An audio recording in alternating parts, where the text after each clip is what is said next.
Hey guys, we'll be starting in just a moment or two. AR, say a few words so we can see how they can hear you remotely. Yeah, let's see how this works. I'm Honestly, not at all. it's a bit rougher than normal, but you pretty much sound fine, honestly. Okay, that's good. Like It, it better sound rougher for normal because the it amount I paid for this headset versus the amount I paid for my it's podcast mic is. it's rougher than normal, but it's fine. It's not like that month where we had the random clicking noise that we couldn't figure out what was happening. Mm-hmm. And I think we decided that like the Wi-Fi was in a weird place in your house and you were sitting in exactly where it would cut out at random. Which was right below the router. Yes. You were in the eye of the Wi-Fi storm. Dev, say a few Yeah. words so we can make sure they hear you. I am so salty. I'm so But hey, tired. at least your mic isn't as bad as the mine was on its deathbed. To be fair, I've tried to send you microphones. You won't accept them. I feel like a pest. Dev, do you know where those microphones are now that I've offered you? I think they're sitting in a hallway on a shelf collecting dust. Okay. Yeah, a lot of things do that. They can definitely hear both you guys. Are you guys ready to go? This is gonna be so fucking long. We will deal with that as best we can. That's not true. You know the mock laughing actually is making this longer, right? I was gonna say the us talking about Seekers constitutes us making this unnecessarily longer, but go ahead. Welcome to the With the Will podcast. We're here to entertain and inform a bit while talking about Digimon. I'm Mark, I run With the Will and produce Digimon on Blu-ray. Hi, I'm AR Pulver, live from the metropolitan area where Otakon took place. Hi, I'm DevQ, and I could not get back down to the metropolitan area where Otakon took place. Let's just point this out. One, I tried to do my best to manipulate Dev to go to the screening, telling her, no, someone from Discotek knows you're going to be there. You'll get a nice seat. And then I get a text from her at like 5 in the morning. It's kind of stormy.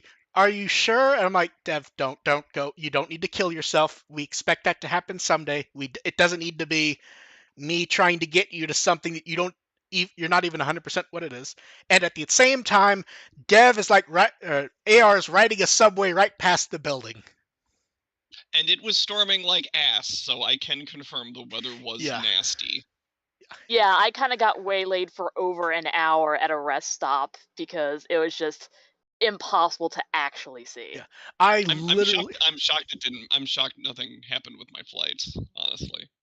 I think some flights out there are being delayed today. I know a few people who went to Otakon, and I think flights actually are being delayed like right now. Well, I'll let you know if I'm able to leave the metropolitan area where Otakon took place. I think we should just start because if we were smarter, we would have done an episode last week to drain the bank a bit, but it didn't really occur. So Yeah, that's right. It's not like you can say you're surprised by this. no, I'm not surprised. I knew this was coming. Let's just go. We're starting off with Seekers, chapter 2-5. This chapter had so much exposition. It is hard for me to like process it. It was very try hard, very exposition-y. We do get to see AG like have skill, which was nice, and we got some background. This You was couldn't a tell good. who was talking half the time. Yeah. Yeah, this was. I'd say this was a little bit better in the sense of AG. We're starting to get a feel for what people see in AG and what he is capable of contributing to the team. That is a good. That's just a step in the right direction. But it's also 3 months later. For that. It's also things happen, things came to a head, things were kind of resolved in about as tidy a package as Seekers can give us. Yes. I was generally okay with this one as far as Seekers goes. Yeah. And 2-6, you can tell we're moving quick because we got shit to do. 2-6, Yeah. 2-6 I actually found more interesting because at the very least, Leon is a more like defined stereotypical character. So as they detailed him, I could build him on what my expectations were. Where AG, the expectation is, oh, we're getting a hero character. No, he's just kind of a screw up. Yeah, Leon is he's American. He's the he's the all-American hero boy. Yeah, you can't see, but I'm doing like the Superman pose right now with the arms on the side. He's relevant. He has pulse. I draw him dressed as Bandit Keith. Yeah, he's totally going Bandit Keith. Yep. Yeah. He needs the bandana. Yeah, he is Except, well, he can't have the bandana because that would prevent us from seeing his dirty blonde hair. Yes. And then they're like, and AG secretly knew about Digimon the whole time because he was best friends with Leon. And then also Leon already has a Mega, and 2-5 and 2-6 is the only time that I went, okay, now I know why there's a timer. They want Megas here from the beginning, but they need a way to get rid of them immediately for story stuff, because if you have Leon show up with Kazuchimon and Lugamon standing right there, you can't actually do anything with that. And they used the timer thing effectively fairly well in 2-5. Like, Leon recognized the existence of the timer and built his strategy around exploiting that. Like, that's okay battle philosophy. Into Millenniumon. It's like there's actual battle philosophy, which coming from Seekers is absolutely astounding. Yeah. And Mugandramon turned out to be completely worthless to anything and everything except stuff that already happened that we did not know Mugandramon was involved at the time. That's more like. Oh, by the way, he was an asshole some years ago. It's like, oh, he killed 100 people. That would have been good information to give us for Leon's background instead of wait, because they were so vague about what sort of acts that Nation X was committing. Yeah. And, but like, they could have very easily tied it back to literally the name of the chapter. Yeah, and that's the weird thing, is you can give us information later and have it work. But to do that, the information has to be given in such a way that it matters that it's given to you later. Here, it's just like, we finally got revenge for those 100 people. We killed the robot. And it's like, wait, he was involved? Okay. Yeah, and also like this is all some degree of weird setup with AG, but also like he had to, like, the professor's back, and it's like they're jumping around in weird ways. The professor was training Leon way before he was training AG. There's a whole connection there. There's a couple okay half twists in 2-6, but that's more true to form for Seekers. It's like, by the way, here's this pet. By the way, it's alive. Have fun.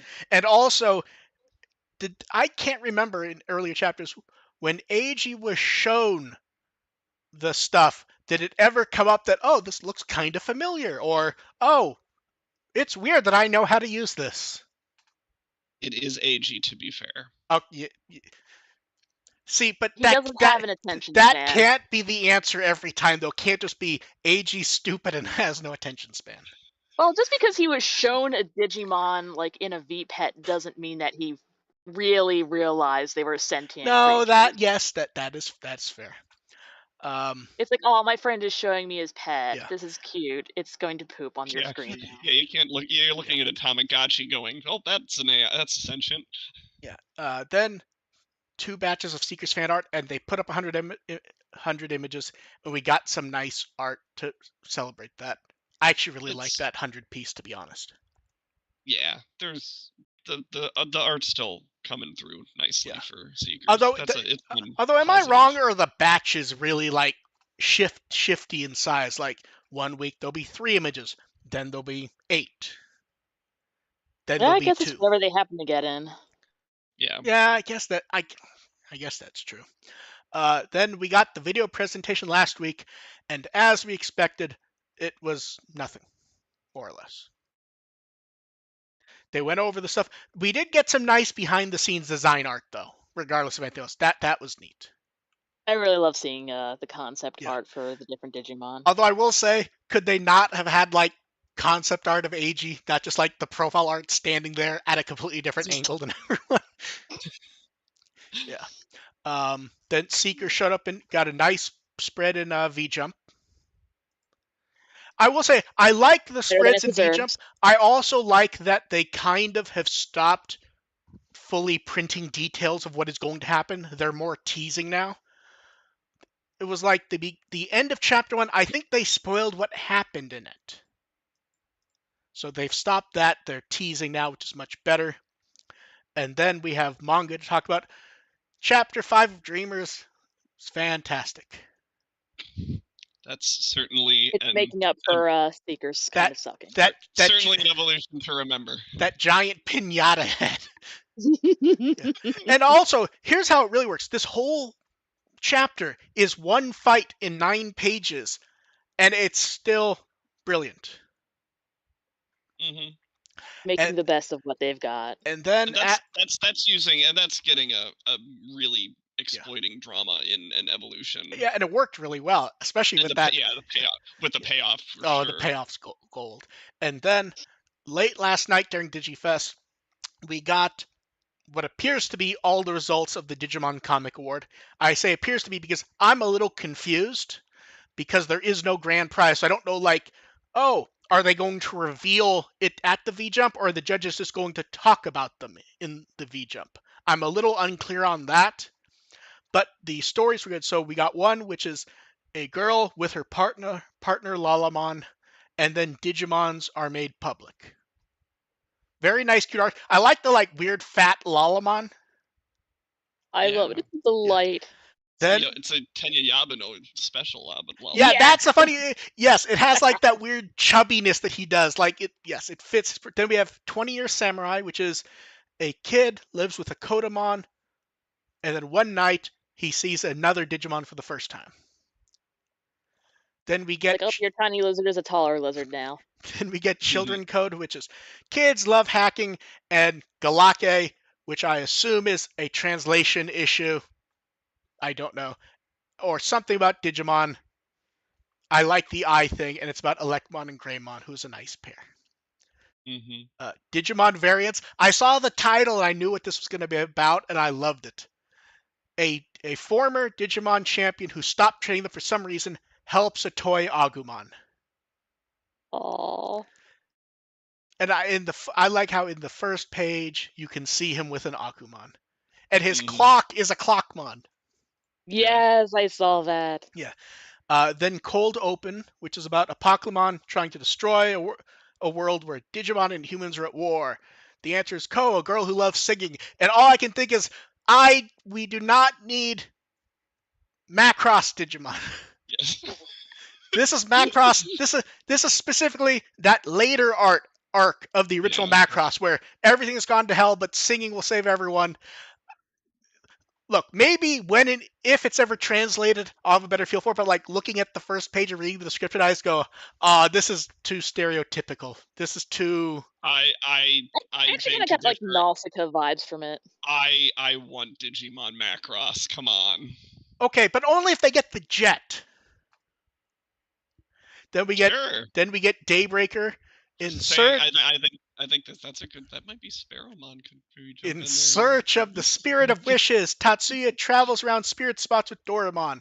He finds a clue, but I will say this: I don't know why I love the weird little Doraemon with the slightly too small head.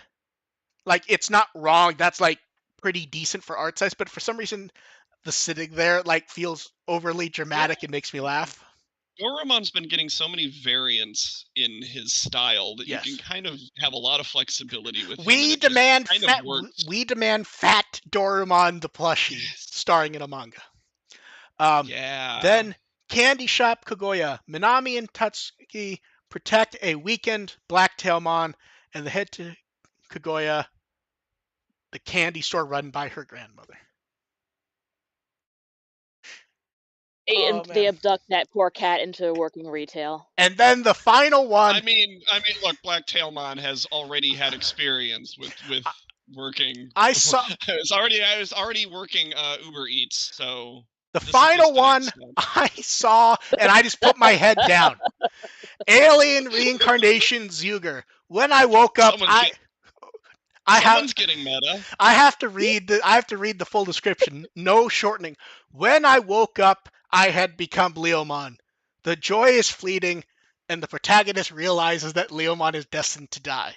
Now, this is great and this is funny, except there's one problem with this. I read that Yamcha manga already. It is literally a guy gets reincarnated to be Yamcha and decides he has to figure out a way that Yamcha can survive. I feel like that's been a concept. It has been for a while, but I feel like once they did the Yamcha one, it kind of puts the hat on a bit too much. Like it does. See, this doesn't matter to me. I just like the idea of Digimon one shots, like these one shots. Well, I'm a furry monster now. That's where the weird. Absolutely. Even ones that are like derivative of something else, it's still fun to watch the execution. Now, here's the one weird. I want Digimon Macross. Now, here's the weird asterisk to all this. None of these are actually official Digimon manga. These are what were sent in, and some of these were pre-existing. It's the question of who, if any of them, will be chosen to actually work on a quote-unquote real one. Although I think just based on the art and the stories in general, even the worst of the stories here appear to be very solid. Like I'm not a huge fan of the Cold Open one just because it's a bit too direct. But it's also a great story setup, whether I like it or not. Yeah. So it's really, I mean, the objective of this is for the authors to flex a little bit. Yes. Probably more with the art than the writing. Well, that's true for all of them except one, I feel like. Cold Open doesn't get that excuse because it's a different writer and artist. Oh, well. Everyone else, I believe, is done by one person, except a few of them use what appear to be names, so they could be team names. Oh, so we will like the circle. Unless the translation got mixed up, I believe the Leomon one was by a group called Another Trip. That could be one person, or we'll see.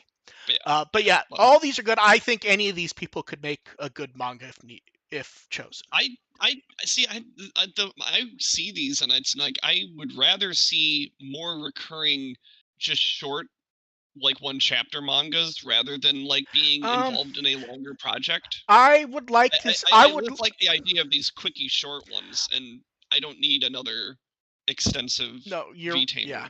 What I would like to see is something like, tell them they have 40 or 50 pages. It will go on Digimon Web when Dreamers ends, and we get 5 or 10 pages a week. Yeah. And then we just get rotating one-shots where they are told you have X pages, beginning, end. As long as it's appropriate to post, you can do anything you want. But you have to, pitch whatever you're going to pitch. It has to be approved. And you have to be able to do, you have a month to get ahead, but you have to do 5 or 10 pages a week. And then when you're done, someone else is taking that spot. Yeah, something that works too. Something that's just more of a quicker, a quicker resolution. Like more fresh stuff. Yes. Mm-hmm. Because Dreamers. Yeah, I paged through a couple of these, and I'm excited to take a look at the rest. And I really do hope they get translations, official or unofficial. I hope. And then we have 02 stuff. Jesus. Oh, this isn't important. We can skip over this one. I don't think season 2 caught anyone by surprise, frankly. Frankly, the number of people I saw who thought the screening was going to be showing 02 episodes, and they're like, I don't know why they're doing this. They really underestimate how long 02 is. Yeah. Man, those masters were in rough shape. Rest in peace, Justin. No, we didn't do that this time because me and Justin almost died last time, and that's less hyperbolic as you'd think. This time we went, here's the best Japanese footage we could find. Caleb recut the entire show. See, 02 getting the shaft again. No, 02 getting the Cadillac treatment. Caleb literally recut the entire show shot by shot. Occasionally asking me questions and me having to track stuff down. Or like, the evolution shot in this episode was sped up and there's no way to deinterlace that because they sped it up. What episode is this from, Mark? And me going, this episode, or this episode in season 1. And then deinterlacing it and then speeding it up. So dub first, art gallery, Japanese set will come soon enough. And if you look at those image comparisons, I pulled out my DVDs when we made these. I'm like, oh, the tapes must have degraded since the DVDs. I don't remember them being quite this bad. I'm like, oh, never mind. I forgot. It's been a while. And then the thing everyone actually wants to talk about is, hey, the movies. Hey, I wasn't wrong. Not completely, anyways. You were pretty close. I'm still pretty set on my Angelina Kana cage match. I said you'd be screening. I said it was something to do with releasing the movies and screening movies. So I'm taking some credit for that. Oh no, you definitely get some credit. You get a lot of credit. I'm just saying you weren't perfect. You were very close, though. I mean, I wasn't expecting that you'd pull a bunch of actors from out of nowhere and have them redo the dub, but. Ah, man. Okay, so that's new. So first, let's start at what this is, because okay. So first up, all 3 movies, new subtitles, translated by Onke. Logan timed them. Logan styled them. I went through them many times. Then all 3 movies were dubbed. New scripts and directing by Marissa Lenti, who's very, very good at what she does. Like, I will happily take a lot of credit. I put in a lot of work to this. It would not have been as good without her, for 100% sure. Marissa's a longtime Digimon fan. I literally met Marissa after I already knew this was happening, but it was the first time I met her in person. And when she found out I was the With the Will guy, she spent 20 minutes pumping me for information so she could try to figure out if I knew who might hold the license like who to talk to about the license, so she could just license it herself. It's not Hasbro? I always heard Hasbro had the license to the movies. I know. People told me that too. People told that to me while it was on my desk. This is a perfect example of the inmates are running the asylum. like to some degree or I mean, another. it's been that way. It was that way for the season 1 release. So like Yeah. when I first found out, it was not a guarantee it was going to happen, but I was putting stuff together anyways. In a few months, it will have been 5 years since I started putting stuff together. wow. It has, I'm surprised you didn't explode. I didn't say shit to anyone because, as far as I was concerned, the instant I said something at the wrong time, it would just poof out of existence. Like I'm not saying, Oh, I, yeah, absolutely. You I would mean, jinx it. I'm not saying shit yeah, to anyone. I'm not hinting. I'm not saying fucking shit. There's 100% times when if you check old episodes of the podcast, I'm lying through my fucking teeth. I was talking to Tom Fon last week at a convention, and talking about, oh, maybe he's gotten a chance to play Agumon again. I don't know if it'll happen or not. My favorite, because remember, I was at a All of Digimon the convention a few NDAs. months ago. The best, Were you? yes, I was at a Digimon convention, like that was near my house with a bunch of the actors there. It was like, okay, Joshua Seth's there. Yeah. Can't say anything near Joshua Seth at all. And this was after people were signed on because cameras are always on Joshua Seth. Mm-hmm. A few people I was able to talk to because, lulls and stuff. Like Brian Donovan, I was able to talk to about it a bit. He hugged me. That was after, like, he was already signed on and everything. And it's just like, Was that before? And that was this year, you said? Yes. Okay, so that was after the whole Kazuna thing. Yes. No, and cool. yeah, that was far after that. Yeah. But yeah, the best poker face was Doug Erholtz. Because I'm getting something from his table, getting the sign, and I start talking to him, and I'm like, yeah, so looking forward to that project with Marissa. And he kind of gives me this face like, who's this crazy person? He's like, Marissa who? And I'm like, oh, I've come across like a crazy person, Doug. I apologize. I am producing Digimon at Discotek and working with Marissa. And he goes, oh, okay. Like, yes, I'm sure you're like, oh, I came across like a crazy person because I'm trying to not just, because I'm not trying to like raise my hands and go, we're dubbing stuff. Mm-hmm. Yeah. But yeah, he was very excited about it. It is very weird to hear him as TK again. Yeah, I bet. Yeah. And that's part of why I tried to get Dev down there without telling her what was happening was so that someone other than me will have heard it. I wanted to. I tried. I it know. was like post-apocalyptic. It's also weird because I'm guessing you get. I saw Bryce Pappenbrook. I'm assuming he's Cody. Is that how this is going down? No. Bryce is Red Greymon. Oh, okay. Yeah. Oh, okay. And that was Marissa going, do you think we're going to dub him? Because I think with a little bit of pitch correction, he can sound like Bob Pappenbrook doing the roaring. Okay. Yeah. Okay. But basically the goal here was to have as much as possible sound like watching season 1 or the season original. 2. Okay. Yeah. So who is Cody then? Cody is new. I'm pulling up the names now. Madeline Doro. Okay. Cody was on my list as I don't know what we're going to do. And then I think Marissa cut the names down to like, I think it was 10 or 12 and just sent me a batch of it. I'm just listening over and over again. And I go, I think this is the closest we'll get. Then other people check and listen like, yeah, that seems like it's solid. And then when the movie came back, 1 or 2 times, it actually didn't even trip my brain that it wasn't the same voice. It wasn't, yeah. Like it sounds like Cody. You said Police was hard to replace for Mimi as well. Well, my expectation was we weren't replacing her. Was that we were just going to do as good as possible. And it is. Yeah. Mimi is shockingly fucking good. Like cartoonishly Mimi. And that's a hard one as well because she's not in.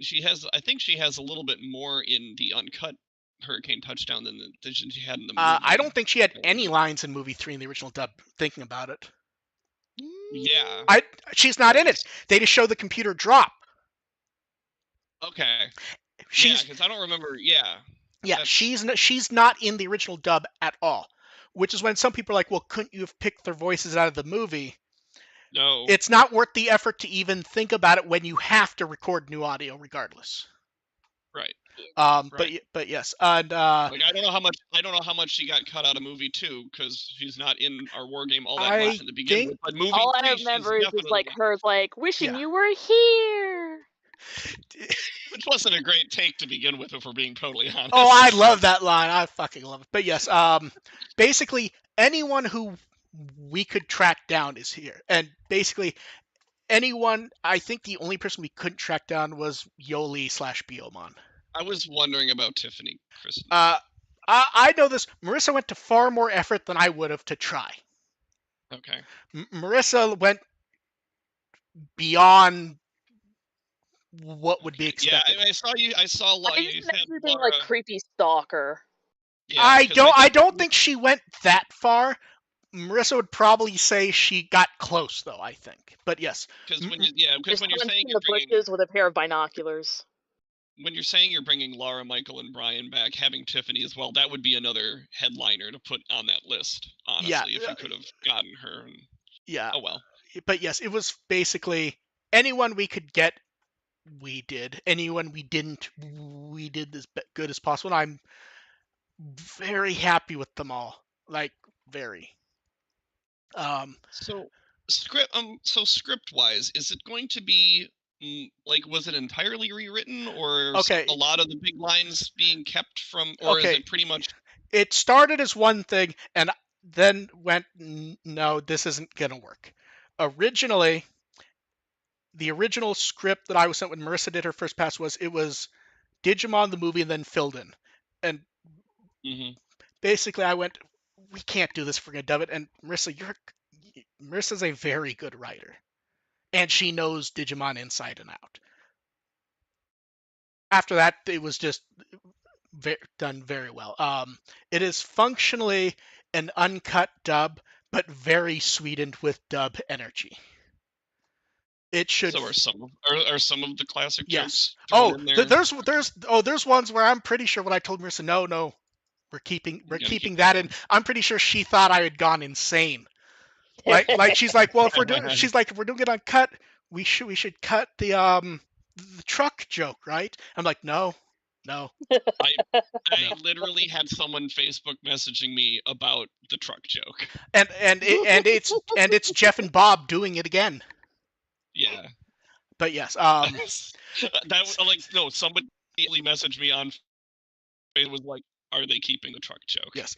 Now, I should mention, one reason I'm so willing to talk about everything is they've screened. People have seen these at this point. The screening was all 3 dubs, which is why I haven't said shit for 5 years. People have seen them. It's not secret anymore in any way. So it's very easy to talk about it. My friend back, by the way. Oh yeah, the truck joke's there. Confirmed they're keeping the truck joke. I forgot it was in the trailer until that morning. I wrote the Huey Lewis joke, and like multiple people getting messages from me going, so how'd they like the Huey Lewis joke, huh? Because that's I wrote multiple things in there, but that's the one where I remember it was like a later pass. I'm like, he says something about the power of love, and that makes me think of Back to the Future. How can I slide something in there? Can't resist a good Huey Lewis joke. Absolutely not. But yeah, they are basically uncut dubs, but sweetened with, I would call them in between probably. And I was very happy with how. Well, you gotta have it a little bit sweetened, especially if you're using. I mean, if you're using some of the original script, it's not going to be completely. Realistically, there's none of the original script there.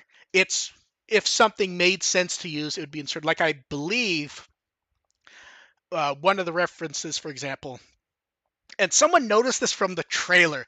I'm sure Marissa was ecstatic when someone noticed the opening line from Tai is actually a rewritten version of what Kari said in the original dub movie, because it's pretty solidly close to the opening of movie 1 in Japan, if I remember correctly.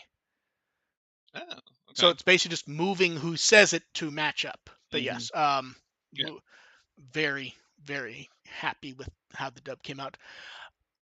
I would even say movie 3. There's even I have never enjoyed movie 3 as much, honestly. I feel like I'm a weirdo because like I was always pretty fine with movie 3. Well, no, the issue with movie 3 is it's tiring. It is exhausting to watch. It makes you tired. Wears you out. I can see that working better in the dub though, because it works better in the dub. Subbed, you're not only there's not a lot happening, and also you're reading more than you're hearing when you're watching. The sweetening in movie 3, it's a bit more, but really, it's that the cast is so energetic. Like Brian Donovan you don't need to say anything because you already know his energy. Yeah. The person who I think sorry, go ahead. You can go first. The person who really, really brought it, honestly, was Bob Globerman as coming back as Willis. Oh yeah, for sure. Because that's a lot. There's a lot more involved. Yeah, especially since Willis is kind of a dick in the original. Like him and it's great. Like him and Terriermon kind of trade barbs a bit, and him and Mona Marshall are both really good at that. like Terriermon just saying random shit is some of the funniest moments ever. I'm so fucking happy about it. It's good. Now he's a little prick, and I love him. The real question, as far as the script goes. No, it does not. It does not end. It does not end with someone dancing to All Star. No, that was not my question. Do you know how many people have asked that? I'm already mourning the lack of Fatboy Slim in movie 1. It's okay. Okay. But what I'm asking about the script is, does movie 3 make more sense now? Yes. Really? Yes. It absolutely makes more sense. Interesting. I mean, it still ends with the B plot being one line. There's nothing we could do there, but yes, it is much more coherent to the degree. Somehow the older Digidestined returned. And also, Gatomon and Patamon are just missing in that shot. And somehow, I always forget Patamon is also missing. I always remember it as just being Gatomon missing, but he's missing too. So those 3, and then Digimon the movie also fully remastered. Yeah. Yep. I'm so happy. So that's where you can get your All-Star and Fatboy Slim fix. Yes, that's remastered. That's there. As Justin said, no Angela Anaconda. We did try. It just hit a wall at one point, and it's just okay. Yeah. Why did you just try? have to do it yourself. Oh my god! It might actually be more entertaining. See, here's the thing: we can't do it ourselves because the same day we announced the movie where Mamoru Oshii did an entire movie of photo cutouts. We're already doing that movie. I'm okay with this because I always hated Angela Anaconda, and it always irked me that its only lifeline in culture today is through the Digimon movie, and you've severed that, so I thank you. The thing is, I have the Digimon movie on VHS, so I always had to just fucking suffer through that, or just like fast forward, play, fast forward, play. Yeah. And I was really happy we were able to do that intro. Very nice of people to give their time to help put that together. It was very sexy. I had to figure out where to split that fucking thing for Twitter so it would fit. It's like, oh great, watch. It's like, I think right here. And that worked. So yeah, there'll be plenty more to talk about the movie in the future. The one final question my friend had was, he noticed that this was called Digimon the Movie Collection 1.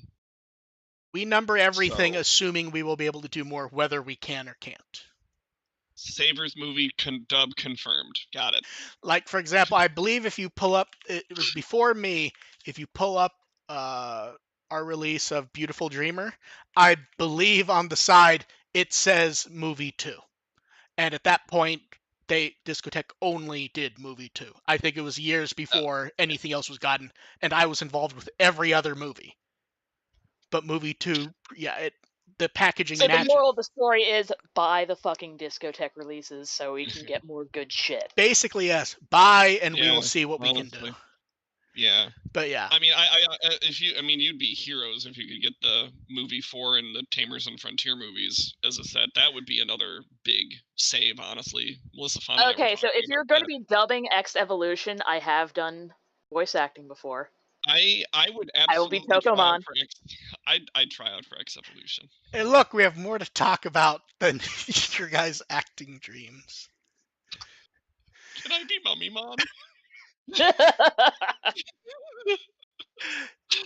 The subbed version of Digimon Adventure is out.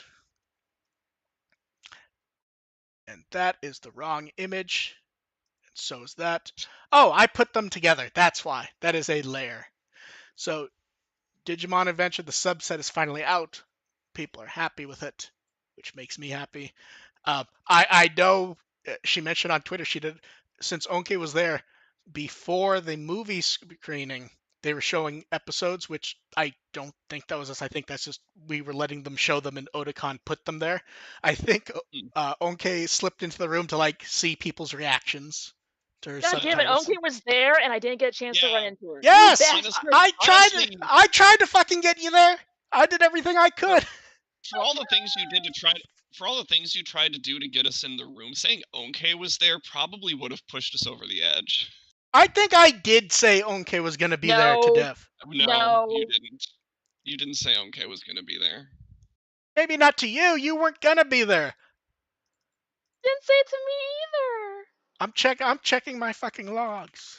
But the thing is, if you'd said Onke was going to be there, I didn't. I would have been mad about it. That's the difference.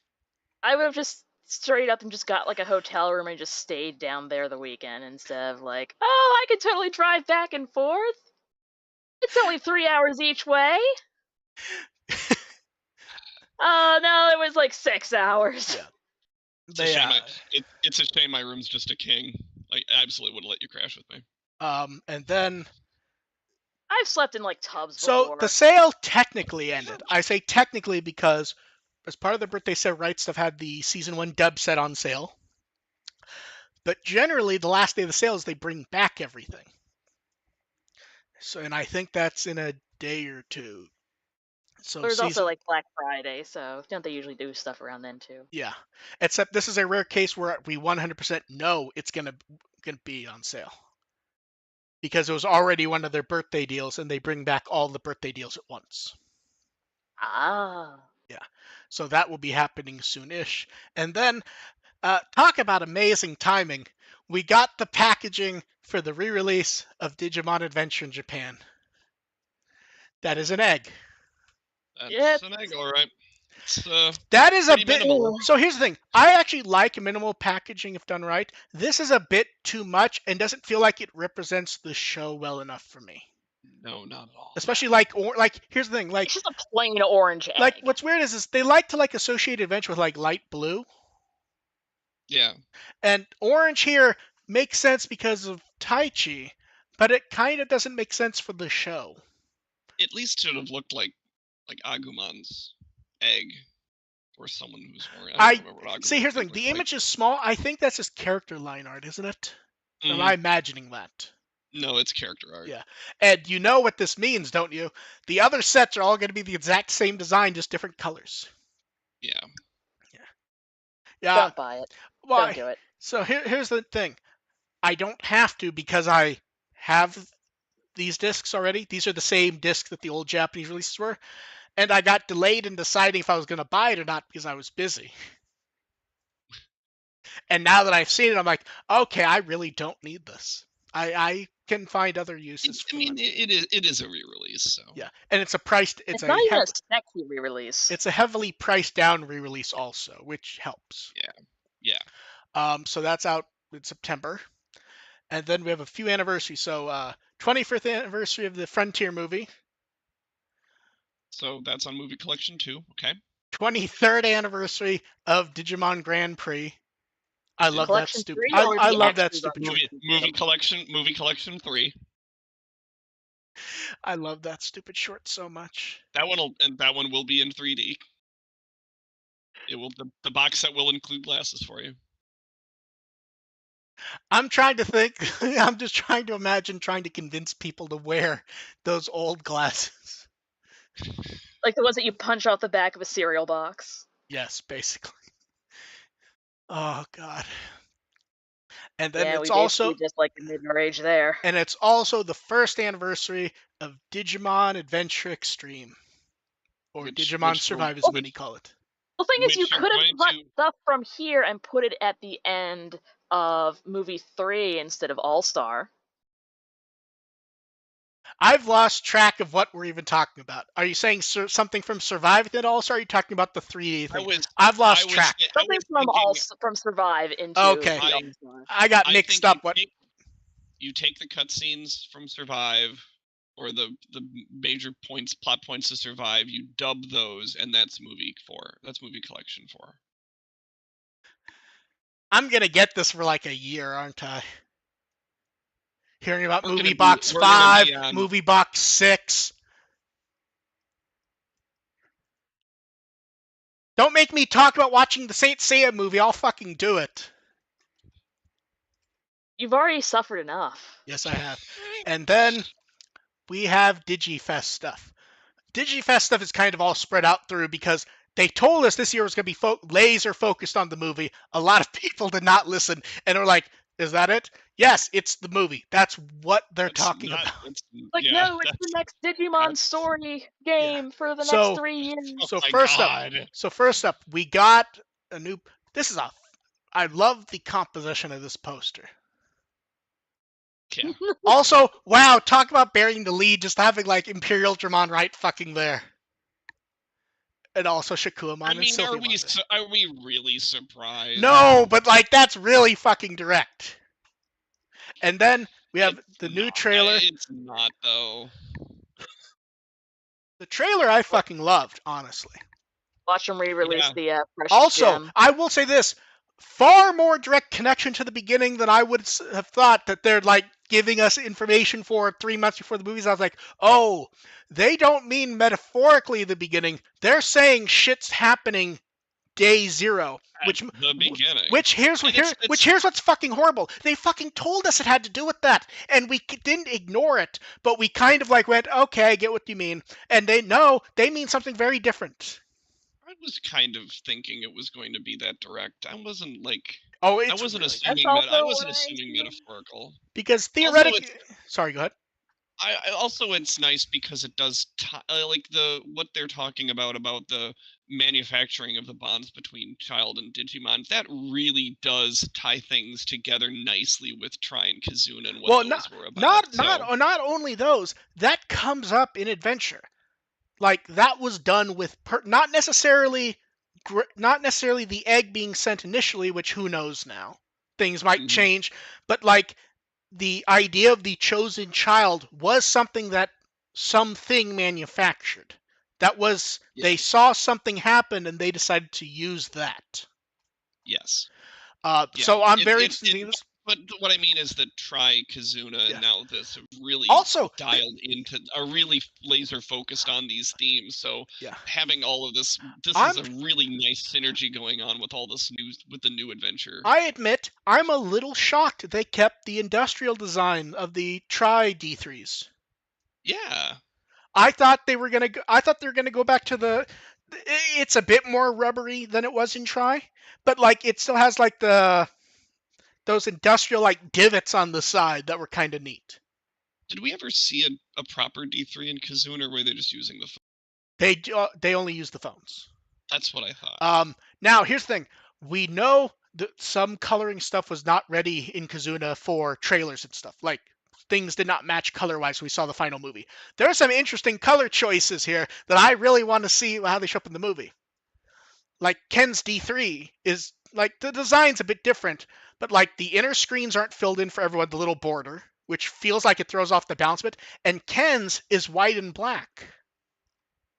Oh, that's interesting. Like his has the same dual color design as everyone else, and I'm kind of wondering if is that just like the colors aren't done and they had to put the trailer together, or is that like with purpose? So it can go either way. That's the weird thing with Ken's Digivice is you can go either way with that. Like that, and that's assuming they're the same D3s in the first place. Also true. Izzy fucks with shit so much. These could actually be different. And why are they back to D3s in the first place?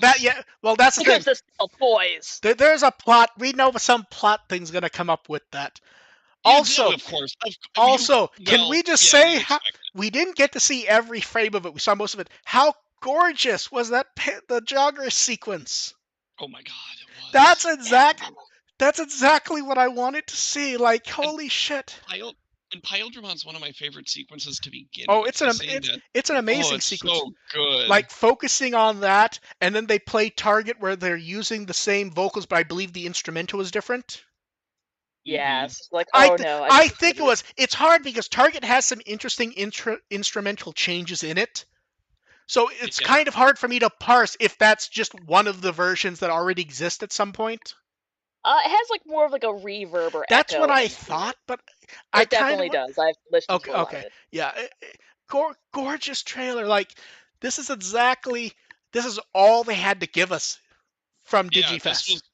This is the one thing we expected from DigiFest. Yeah. So in that regard, DigiFest delivered no matter what else they say. Like literally, if we got a good trailer, it delivered. And we even got an English poster. It's the type of thing that goes, yes, we know we haven't said anything, but yes, we know. Yeah. I mean, not a surprise, but yeah. No, it isn't, but it's the type of thing where it just makes you go, the marketing is put together. Hopefully, it is a very short wait for us.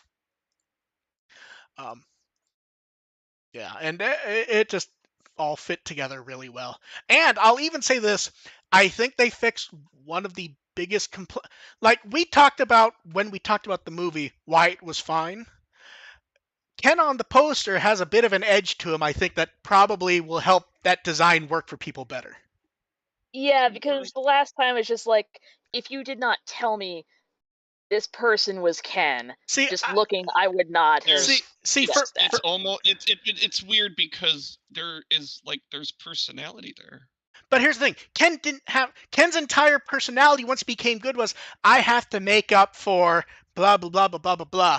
And the idea then that if you redesigned him as a young adult, he would be normal, makes perfect sense.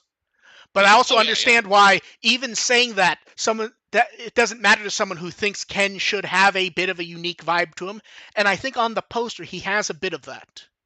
There is, the a unique bit, vibe. Not a lot, but a bit. You have to, you have to dig around to find the unique vibe for post Kaiser Ken. Because here's the thing, he's not supposed to have edge, to be perfectly fair. Ken was always one of the hardest characters for me to write. Yes, and can we just point out, the great hero of 02 is also on the poster. It's Shakuamon. We're so happy for him.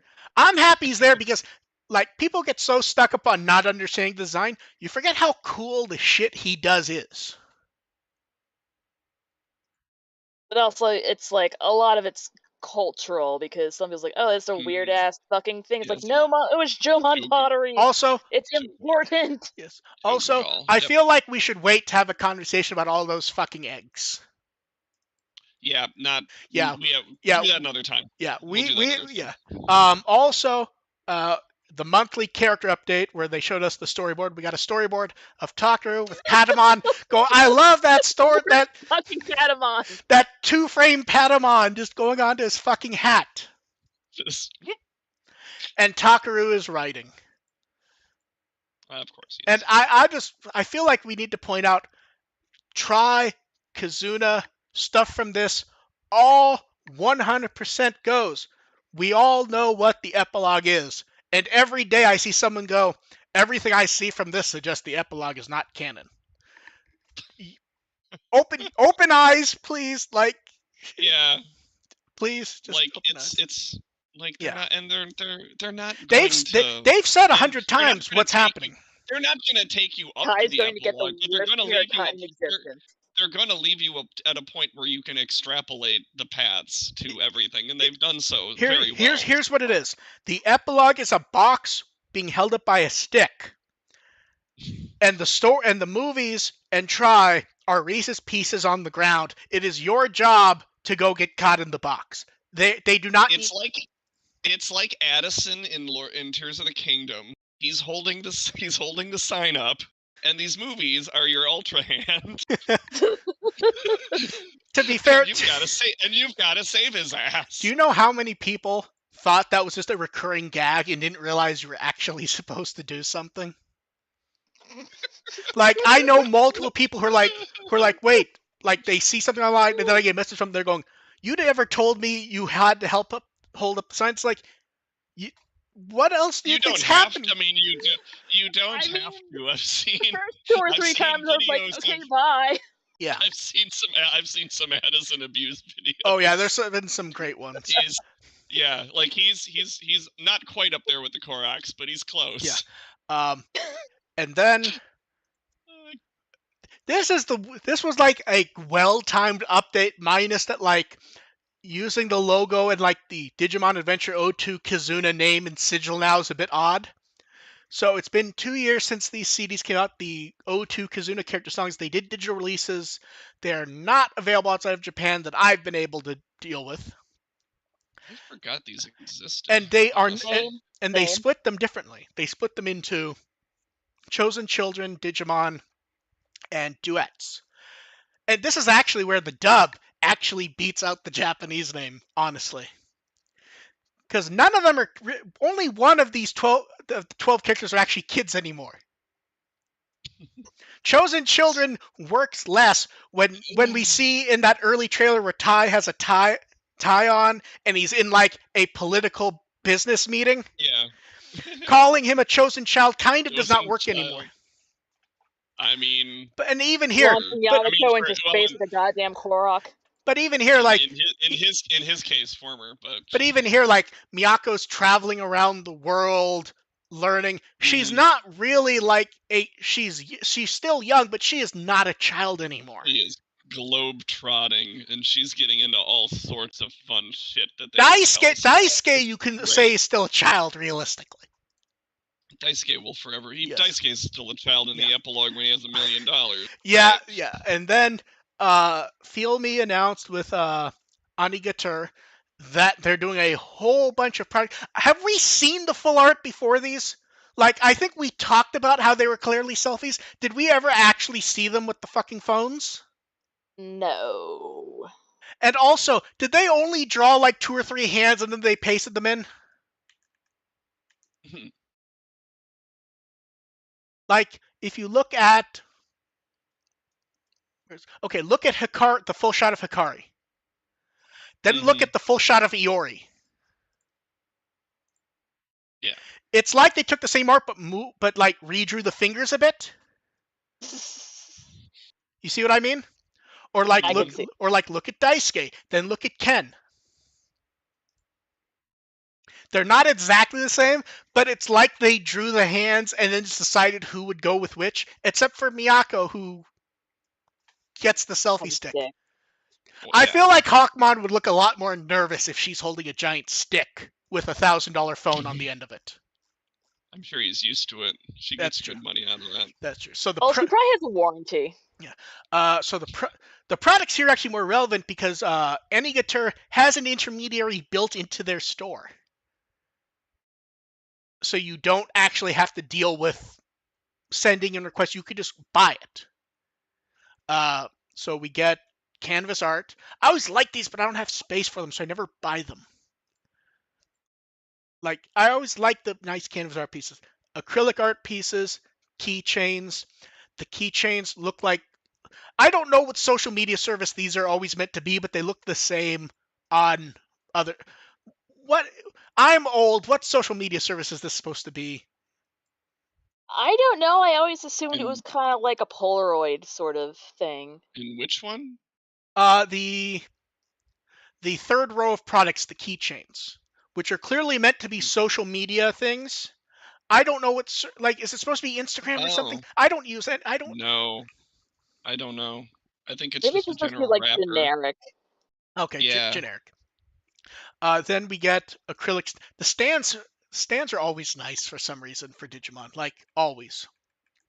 They're fun and they're cute and they're usually pretty dynamic. I really like the Patamon one. I was gonna say I look through these going.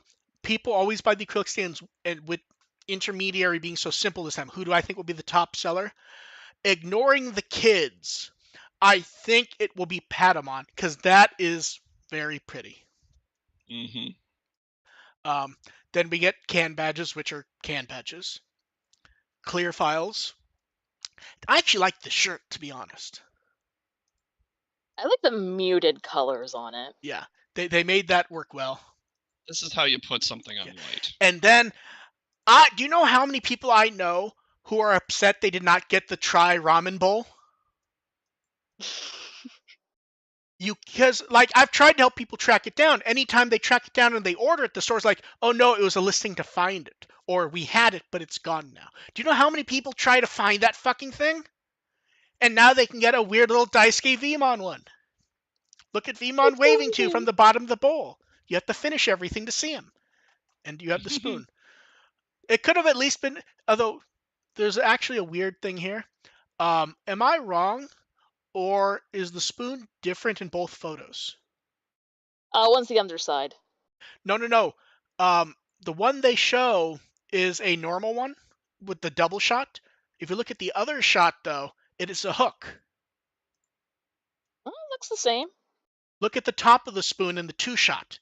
It doesn't have it doesn't have the flat edge where the hook could have it. It might. You think it's just the way it curves? You think? Yeah, I can see it. Okay, that's fine then. It might just be like just a weird angle. You think? Okay, fair enough. Yeah, I can see it on my phone. Okay, I'm wrong then. So the ramen bowl, I mean that's not cheap, but it's at least easy to get if someone wants it. And then the last 2 weeks have just been throwing big shit after big shit at us. The Super CSA D3s, these look fucking gorgeous. I mean, the molds are fucking amazing. I might be able to resist because I already have 2 of Ken's D3, and I don't think this will be quite that different from the last one. Which Ken Digivice do you have that would be like this though? The V Petty one, the one that they released. The 15th? Yes. Oh, I forgot. You buy them because the same reason I do, as props. You don't actually play them. You buy them as props. I forgot about that. Yes, because I had an obsession with Digimon Kaiser as a child. I forgot. You buy them the same reason I do, to go on a shelf or to just like prop. So yeah, that makes sense. Yeah. I like the molds. I like how they deal with the differences in the characters for them. You have the different songs, the mode change for Daisuke. For Ken, it turns into Kaiser or Ken. You get the armor digivolving for Daisuke, and Ken, it's dark evolution. I like that. It's a nice touch. Everything looks nice. The card looks fine. I feel bad for whoever decides they have to buy this because they have to have the card. Although at least it's the same card. You don't have to buy both. Yeah, it's not like the D-Arcs. I forgot about that. Oh wait, did the D-Arcs have cards? Well, the No, not. I mean, like the card game cards. Like if you want to have the unique card, they had the plastic slidey cards, right? Yep. So if you wanted all the fun sound effects, you had to have all 4. You had to have all 4. Yeah, I really like the molds of these. I'm just trying to decide in my head if they decide to do more. Do they do the Jogris? Do they do another 2, or do they do another 4? Depends on how much money these ones print out. Or do they cheat and you do Kens again, but with the white inner from the movie and brand it from the movie? They would do that. Yes, they would. You know, looking at this D3 or compare, I have to check the movie trailer again, but I wonder if the movie, the D3 Ken had in the movie it's close. I wonder if that's closer to the way that his D3 was presented in Try. Now that I think about it. I'd have to go back and check. It is, except it does not have any of the industrial stuff from Try. It keeps the pure sort of rubber handle. Try had a bit more of a plastic metal vibe to it. It also had the divots on the side. But yes, I'd say the inner style feels much more Try. Yeah. Someone will need to modify the edges to be Try-ish. They're cheaper than the D scanners, which surprised me a bit. I guess because instead of having to have that heat scanner thing you could just have a cheap little mic. And then more products. So first, Crane Game plushes of Vmon and Ukomon. If I come across, Ukomon's so ugly. I was gonna say if I come across the Vmon one, I will probably buy it. If I come across the Ukomon, I'll be like, "Hey, Ukomon, how you doing?" and keep walking. Cleones are just kind of like that. You know what the weird thing about Ukomon is? They went to such effort to go, no, he loved, the director loves Terriermon, so we made Morphomon, who's kind of styled as a take on Terriermon, and also Butterfly because it's loved. And here we just got like a weird little blob fetus thing. It's a sea also, am I wrong? Or does like the mouth look like that there's like a puppeteer there to make it open and close its mouth? Looks like a butt. Congrats, it's a Muppet. And then is it a man or is it a Muppet? So this is a Muppet. It's a Muppet in the background, like not even one of the featured Muppets. This is the Manamana. Like you're expecting this to start. Oh my God, it is. Okay, and then here's what's important. I did not notice this until someone pointed out to me. Because I'm looking through all these photos and I'm like, okay, Wargreymon model kit, Black Wargreymon model kit. It's nice that they put up Dukemon Amplified. I put up the plush thing and someone goes, is that Dukemon kit different? I'm like, no, that's the same. I'm like, wait, why does that say Premium Bandai? Because like, fuck you, that's why pay us more money. It's this the one's special coating version with gold. I need to see a better photo of that because I'm not sure how this looks, honestly. It's Dukemon, but also some gold. Because, like, the Wargreymon one was so fucking shiny that, like, I don't have any interest in that one, but I could understand why someone might. If they're not good at painting or customizing, it makes perfect sense. This looks like the Dukemon kit, but the yellow stuff is now gold. And there's not a lot of it. There's some. I think the flaw with the thinking here is I think you have to do Crimson mode first before you do the repaint of Dukemon. Yeah, that makes sense. Because now you just have people going, well, I was looking forward to them doing Crimson mode. Yeah, like I'm pretty content with my Dukemon on the shelf, even though the color is not quite shiny. And then Premium Bandai USA put up the Lugamon set. They put up the standalone vital bracelets. They put up the bands. They put up a bunch of stuff. They put up a bunch of stuff a couple weeks ago, as I recall. So, and then a lot of people go, why don't I post early information that's up in stores, that gets put to various intermediary stores? This is why. The information is not always correct. The early information said that there was going to be 6 O2 dim cards at the same time, possibly in sets of 3, like they did for Frontier. We got something very fucking different, and I think more fun, honestly. It is a 2 dim set named after the D3, so white and yellow and white and red. First off, I love that the sigil is different. One uses the original TV show one, and one uses the beginning version.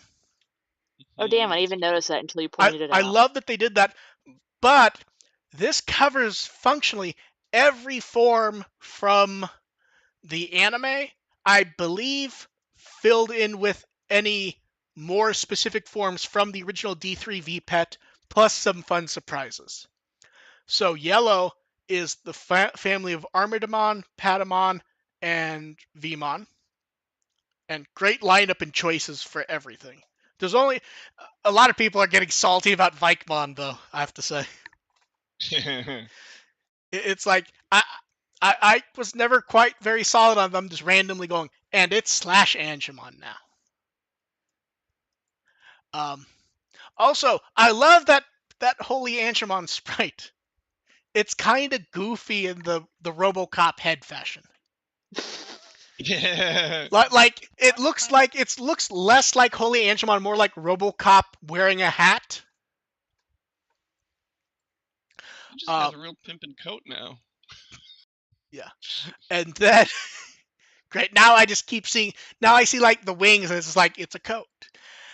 And then the white and red has Hawkmon, Tailmon, and Wormmon. This also upset people, and they've done this 100 times. Tailmon without the ring is treated as a child for the function of it making sense. Yeah, they did this in the original D3, didn't they? Other ones. Yeah. And I think and then you had another cat. Yeah. You have Tailmon, and then you have Tailmon with ring. Although I love how the pose is different and the colors are actually different. The gloves are more yellow and red on the child form one, and it's that more yellowy green and like pink. Also, the purple's a little lighter too. Yeah, and the tail pose is different.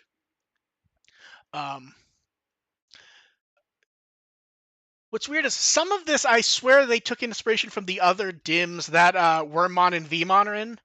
Like, I swear, like, the fighter mode being attached to Wormmon, I feel like that happened in another one of these. And there's maybe the Primal Warriors one, I think. I don't think so. And there's everyone's favorite Muppet, Ukomon. Also, can we just say how nice I believe that's the same Mummymon sprite we've seen before. I just like it.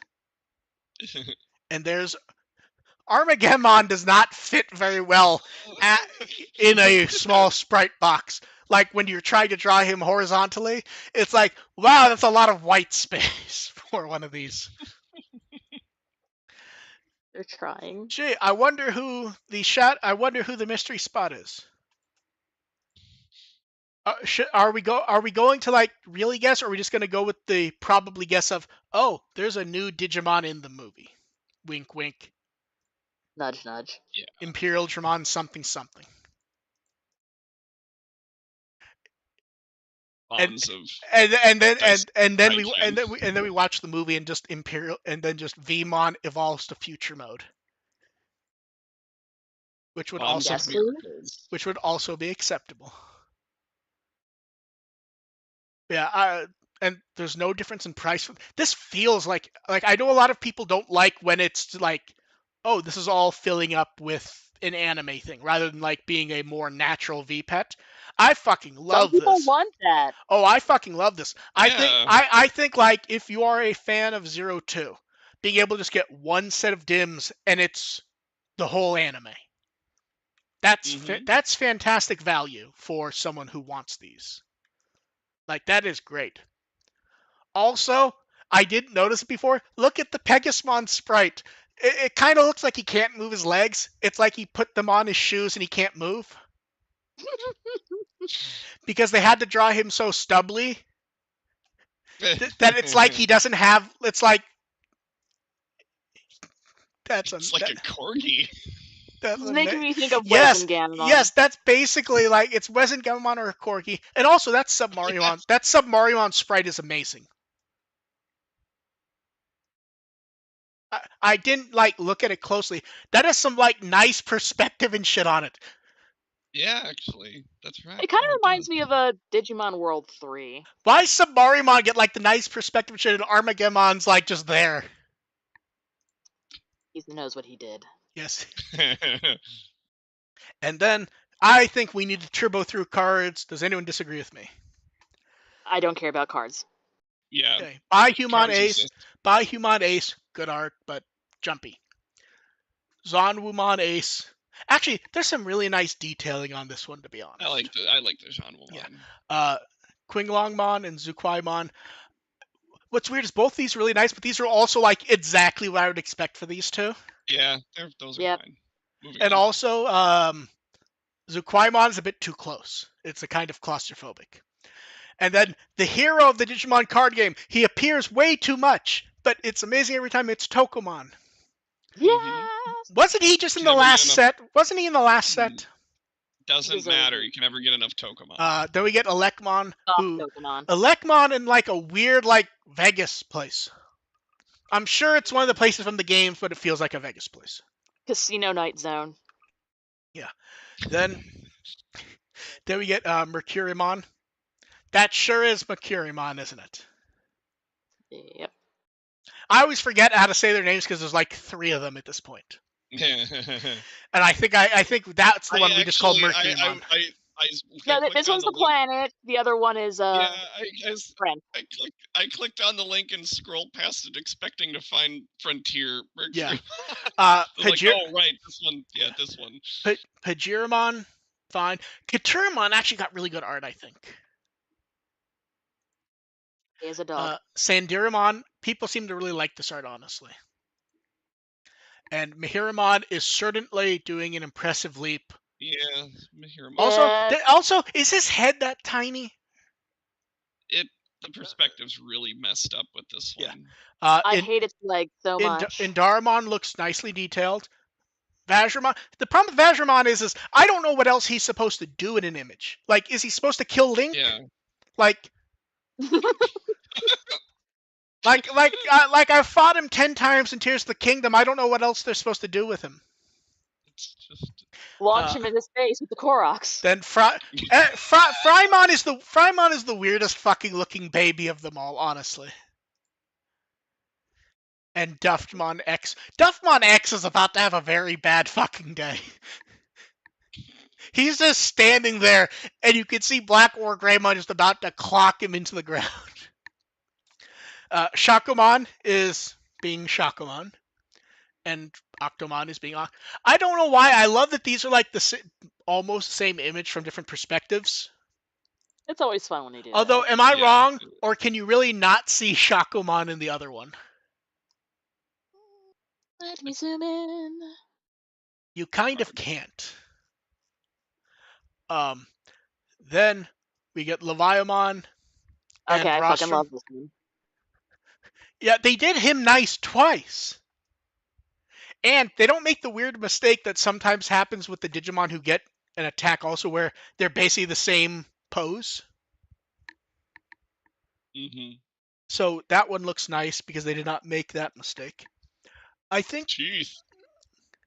Yeah, the only issue here is I feel like it would be nice to see like the scale of him. Don't you think so? Because he's supposed to be fucking giant, isn't he? Or am I like thinking of the wrong Digimon? He's supposed to be a huge fuck. He's a big boy. Yeah. Then Dagomon, I like when we see Dagomon and he's not just in shadow being creepy. Here he's just murdering a boat. What did that boat ever do to him? This is about as effective as seeing Dagomon not in shadows. And it's about as terrifying as that design can be. And then when I saw the band show Leomon, I was like, wow, that's neat. Now I'm going to look in the background where I'm sure I will see other band. Oh, never mind. It's like, you can't even say Hero Digimon because that's really clearly like Metal Seedramon. And I'm sure there's a good reference here. I just did not have the time to think about it or look it up. I feel it's probably like Cyber Sleuth, Basic Teams, or something also, like that. We get to see Flash Bancho Punch, which I loved him being drawn a bit cartoony and fun. He's always drawn so seriously, even when he's cartoony. He is a character based on Volcano Oda. He should be much more fun. Silly time. Yeah, then we get Loyalty Deeper Than the Sea, which is a remake of a card from the original game. They just flipped the perspective. And we also get the double parallel card of Metal Garurumon X with the original art. which is as Maria. Although I will say, you rarely see this art high resolution, so like you can notice all the little detailing, which is nice. Then, we know that it exists really high res. Give it to us. Then we get Huang Longmon and Cardinal Directions of the Holy Beasts. Cardinal Directions of the Holy Beast is really cool. I like the art for the actual Digimon card. This feels like, again, a Digimon that a huge part of them is scale. And because of how the art's done, you can't tell if he's like on giant mountain things, like with cliffs, or if he's just like at the beach and these are rocks. Then Nyaorumon, Hakumon, and Garudamon, all great. Like there's these are nice. So I forget Nyaorumon's supposed to be fluffy half the time, to be honest. It's a kitty. It's a kitty. And the Hawkmon, the style for Hawkmon. And then we get Pheramon, Lekismon, and Apolmon. Pheramon gets a nice, actually running pose, but a bit too puddingy. Yep.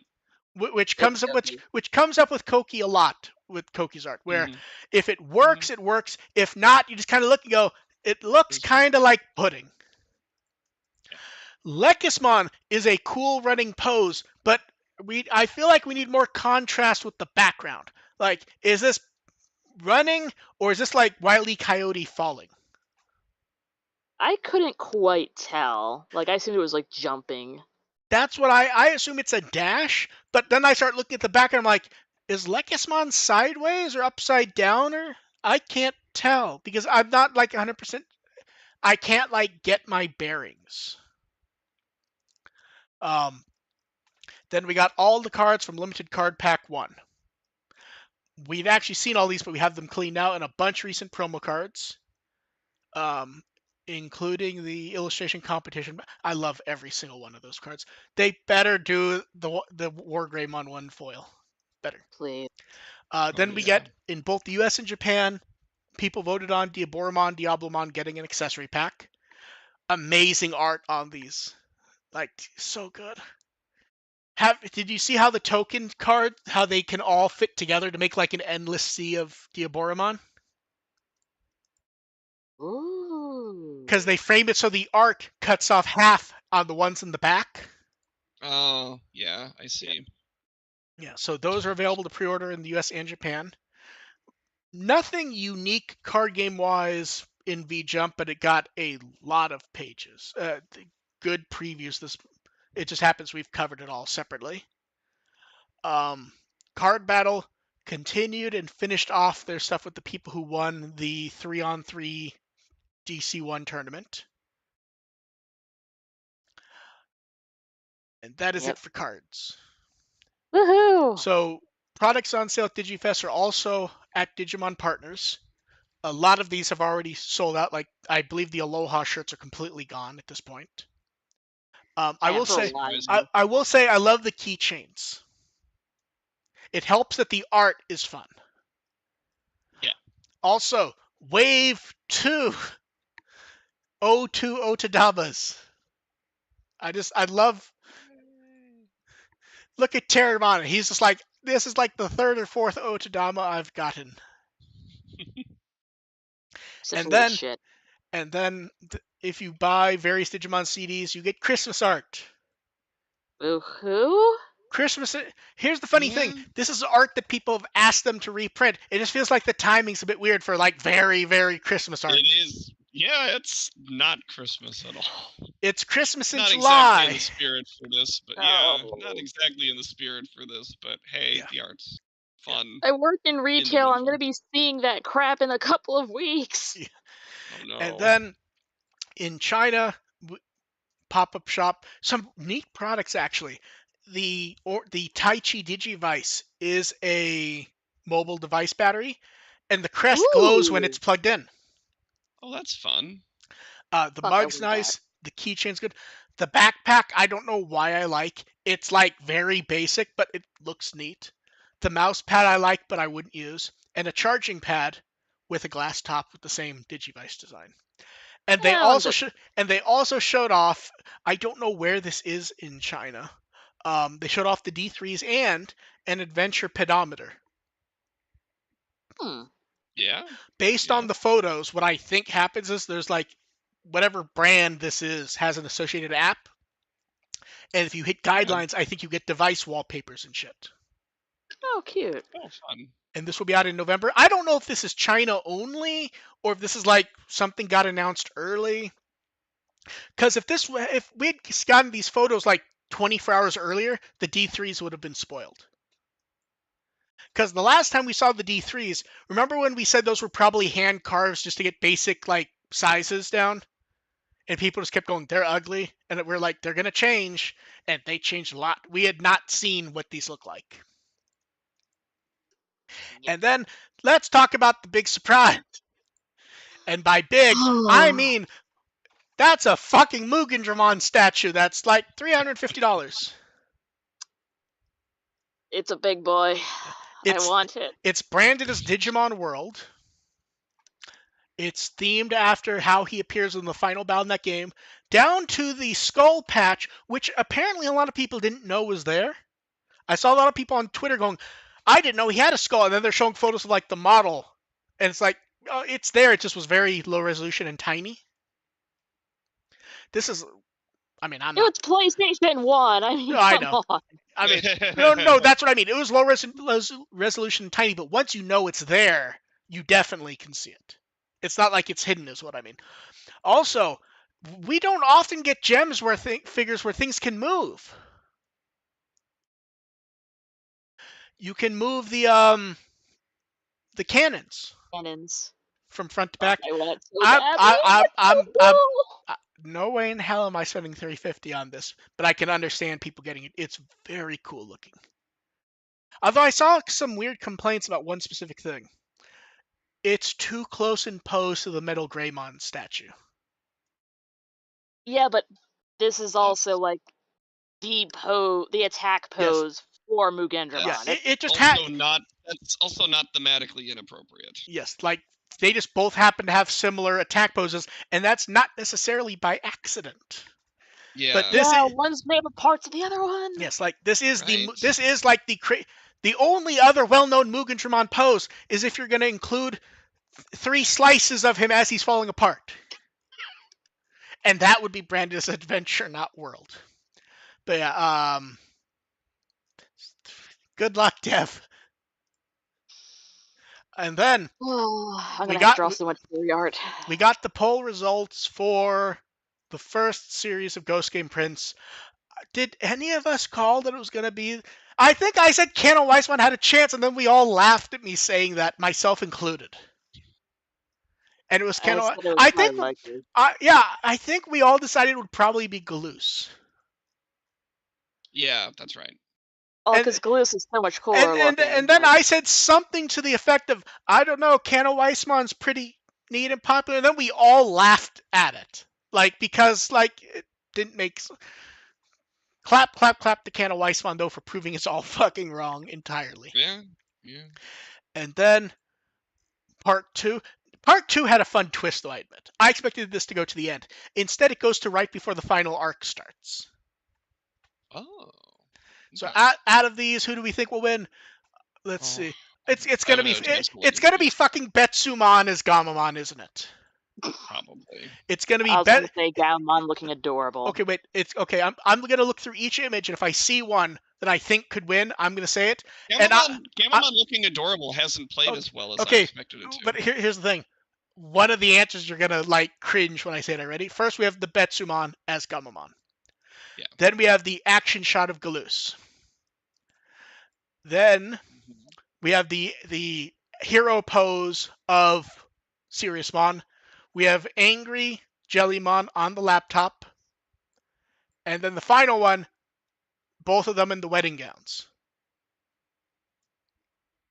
That sounds about right. Yeah.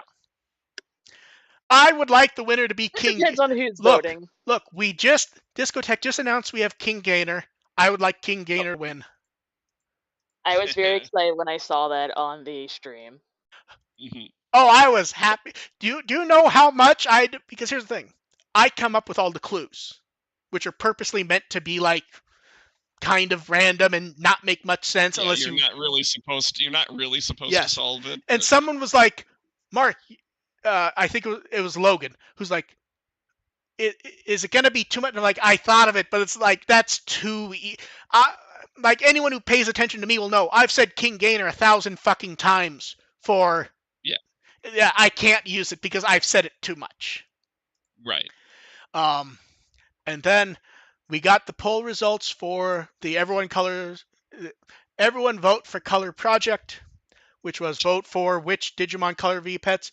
So version 1 is the full clear with the white frame, and version 2 is the smoke clear with the yellow frame.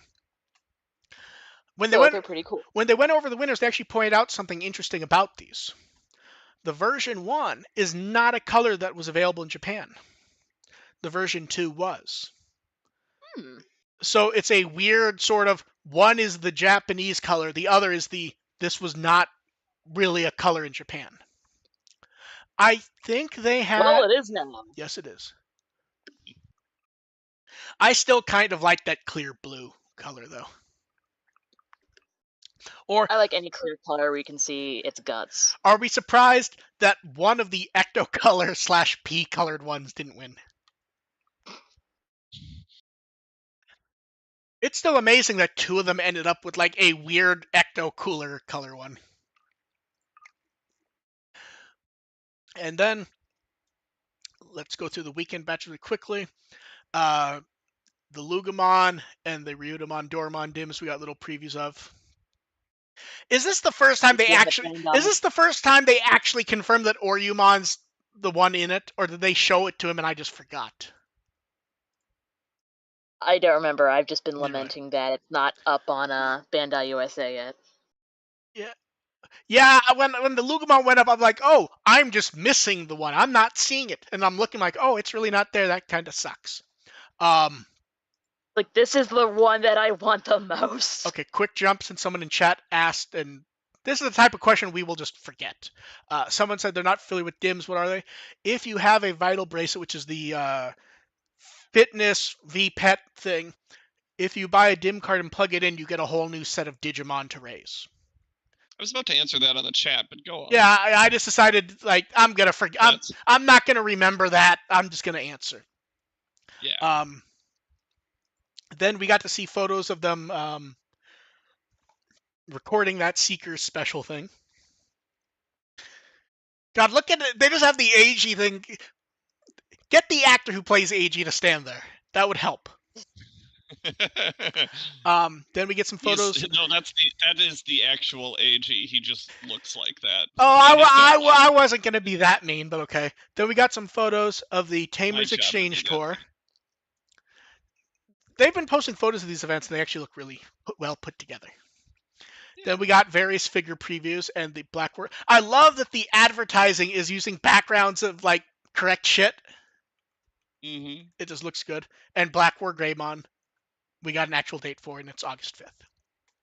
It's so pretty. A bit more of the pop-up shop, and also Ayumi Miyazaki opened a Billy page, and he's been posting clips and stuff. And he's using that little logo that Kenshi Watanabe designed of, I always forget what that line's name is. Oh, I don't. Strabion or something like that. Yeah. I always forget his name, though.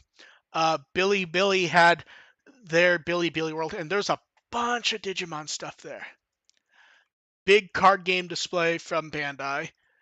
The Agumon mascot is there. I don't know if these are Angemon and Angewomon mascots, or if cosplayers just showed up and they took photos of them for the promo pages.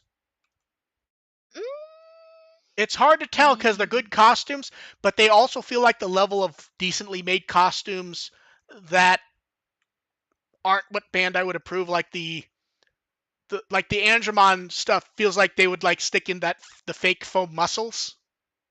Yeah. What it might be is that it might be like professional cosplayers where they just put like a cost, like, hey, if you have these costumes, show up and we'll give you like an appearance fee. Okay, that makes sense. And then we got to see the little plushies, these little box plushie things, and also the Agumon plushie. The Agumon plushie is sitting. If you look at that photo, looks like Godzilla. Yes, yes. It's like, about to eat the kids. Nom nom nom nom. Yeah, the Billy stuff had a lot of photos. 02, they put up a clean opening clip, which then has a mini trailer at the end, which neat thing to do. Although a lot of people, I guess, thought this was like announcing the date. We've definitely known that since like March or something, for sure. Still like that they did it though. The museum, the Toei Museum, they on top of the Vmon, a 1 week only Agumon stamp that ends on August 1st. And also the Vmon mascot was at Jump Victory Carnival. I always want to say the name of the one in December, which is Jump Festival? Festa? Jump Festa. I always want to say Jump Festa every time, and I have to like stop and like scroll and go, Jump Victory Carnival. And then we put them all in one page, even though they're split over weeks. They did countdown stuff with the key art for DigiFes. Much better quality than we've seen most of these. Weirdly, one of them is significantly higher resolution than the rest. I believe it's Miyako and maybe Patamon. Oh. And maybe Tailmon also. I believe the lowest resolution is Ukomon. You guys can go ahead and write the jokes. Like, the Miyako one is huge. The Ukomon one does not even fill up the tiny browser window I have to the side when I click it.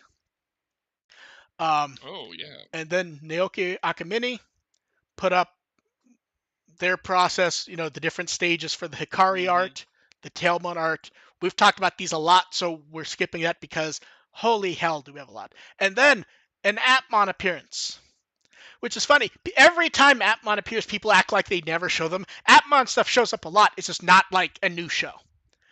This is just a fun, spontaneous. They put up the profile art of Tubumon, who's the Atmon representing the fictional social media app called Tweet, and the simple message is bluebird with a crying face.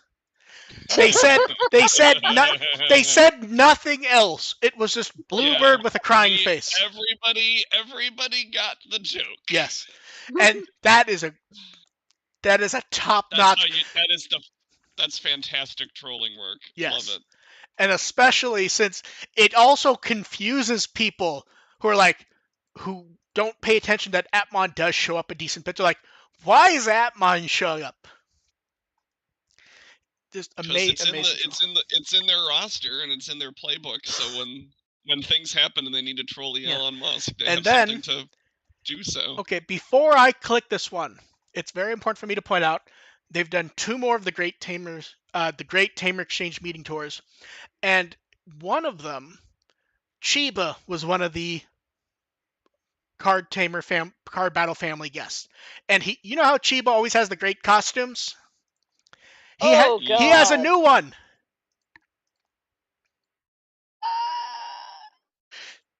Dev's noise was what I was hoping for. A Commandramon one with a full face mask head thing. And it hurts to look at. And am I wrong? Or is on his arms, is that painted on and not actually cloth like it is on the head? Like when you look at his hands, I think or do you think that it's just like skin tight lycra or something? I think that's skin tight. Looking, you're actually right for one reason. The gloves. Yeah. I don't see the edge of the gloves. I thought they painted his skin, which was funny as hell to me. But yeah. No. But yeah. Definitely gloves. We have not seen a new costume from him in a bit. I think the last time we saw a new costume, I think it was when someone won the New Year's event and he made them dress up. He brought the costume of Was the Alphamon one? No, the Deva version of Oh, the bunny. My brain has frozen on the name. Antiramon. Yes. It was I think Sayaka one, and it was like that huge Antiramon costume, and like had the fake hands, and she couldn't hold anything, and like had the hat. I remember the hat. Yes, and then at a theater in Japan, they'd been playing Adventure for a week off a original 35mm print from when it was in theaters originally. Which that is a very weird one to brag about having a 35mm print for, because it's all digital. I mean, that's what you would use to do a screening of it, like an original screening. That is how it was displayed originally, but it's a weird one to brag about 35mm because it's not one that benefits from 35mm. I mean, there's shots in the movie that are like 300p. Oh. And you would know. Okay, then. And like they really brag like it's a 35mm print. It's like, yeah, but and the problem is, like, some people who are going to Japan getting excited. I'm like, I would 100% go. I would go myself. I'm just trying to make sure. I'm just trying to make sure you understand that it's not like. It's not like sometimes you see a movie off like an original print, and it's not the experience of seeing the movie in theaters. It's an experience. It's just like seeing a movie like that. This is a bit different. It's the experience of seeing it in a theater. I just don't want anyone who would be going and being like, it's going to look like I've never seen it before. And they go and like, this kind of looks just like the Japanese Blu-ray. And it's like, yeah, that was a 35mm print scanned. Yeah. And here's the interesting thing. The photo is from Naoki Akamine going to it. And my understanding is because my understanding it's a theater like every week they swap out for different 35mm print for like old anime screenings. Apparently the movie replacing it is Summer Wars. I'm sure that's entirely coincidence. I think Dev's reaction explains like Dev like snorting at it is exactly the reaction I was hoping for. And so then it's cut to Pam. It's the same movie. Can we just point out they did like these 3 Digimon in the reference book I don't mean like the same day or the same week. I mean the same second. When they put up the images on Twitter for high resolution, me and Lost have not reframed this art. This is what they put on Twitter. One of these things is not like the other. Like, it's not I don't think it is to scale. No, it's absolutely to scale. It can't be to scale. But like, can we just point out that like the more evil it gets, the more tiny it is. Can we just point out that if it was just like Ruin Mode here, Sunmon here, Moonmon here, we could go, okay, they just like put them in a row and that's it. This was a choice somebody made. This like where they're like, we're gonna put Sunmon here, then Ruin Mode, and then Moonmon. And I wish they would have done it to scale. I think that would be hilarious. To be fair, it may be to scale if you count them as the size that Survive has the sprite models be. Maybe Sun and Moonmon are just closer. Yes, it's perspective. Sunmon and Moonmon are each on a countertop a few feet away, and Ruin Mode is way over there looking at your glass of chocolate milk. Yes. And then we have some photos. Great, we're all going to fucking choke to death from laughing. Photos from DigiFest. We get the end photo of them all holding the thing. We should point out that Mao and director Taguchi could not make it. They both ended up being sick. I should point out that my understanding of how they did the audio drama was Tailmon's original actress, who's coming back for the movie, was Hikari for the audio drama, and they just kept ad-libbing, asking Hikari stuff about why she sounds different. Why doesn't she sound right? Is something wrong with her throat? I thought he said Junko Noda was doing Hikari. I only know the first one, or maybe the person who told me got the people wrong. Okay. But I know in the morning one, I'm reasonably sure it was Tailmon's actress. Okay. Okay, so the night one, you think it was Vimon? I don't know. The one Onke put up a synopsis of. I thought it was the morning one that she put up. Oh, I would love Junko Noda as Hikari, because they were making jokes about it for sure. Because her best female character is Nat from Re Cutie Honey, who's literally just someone who gets upset endlessly and just makes like teeth grinding, I hate everyone noises. I would love just to hear her trying to do that as Hikari. Yeah, but yeah, Tailmon and Hikari, Tailmon having the same filling in for Hikari's voice actress would be really funny. I'm sure Armadimon would have comments about that. And also, someone weirdly said yesterday, like, Daisuke doesn't chase after Hikari in the Japanese version. That's why the Japanese is better than the English. One, yes, he does. That? And two, my understanding of the plot is everything revolves because he's trying to drag her off on a date. The whole, yeah, I read OK synopsis. It's literally is Miyako is trying to drag Ken on a date, and Daisuke is trying to drag Hikari on a date. They should just such a weird dynamic. Like, when is this? Like, this is clearly happening when they're adults, and it's a weird. And here's the thing. What do I always say is basically my favorite piece of O2 fan art? It's when those two are like at each other's throat, and that's basically what this is to a degree. Mm-hmm. Then Arthur Lons. Yeah, it's definitely a Daisuke Miyako challenge. That's weird. What it should be.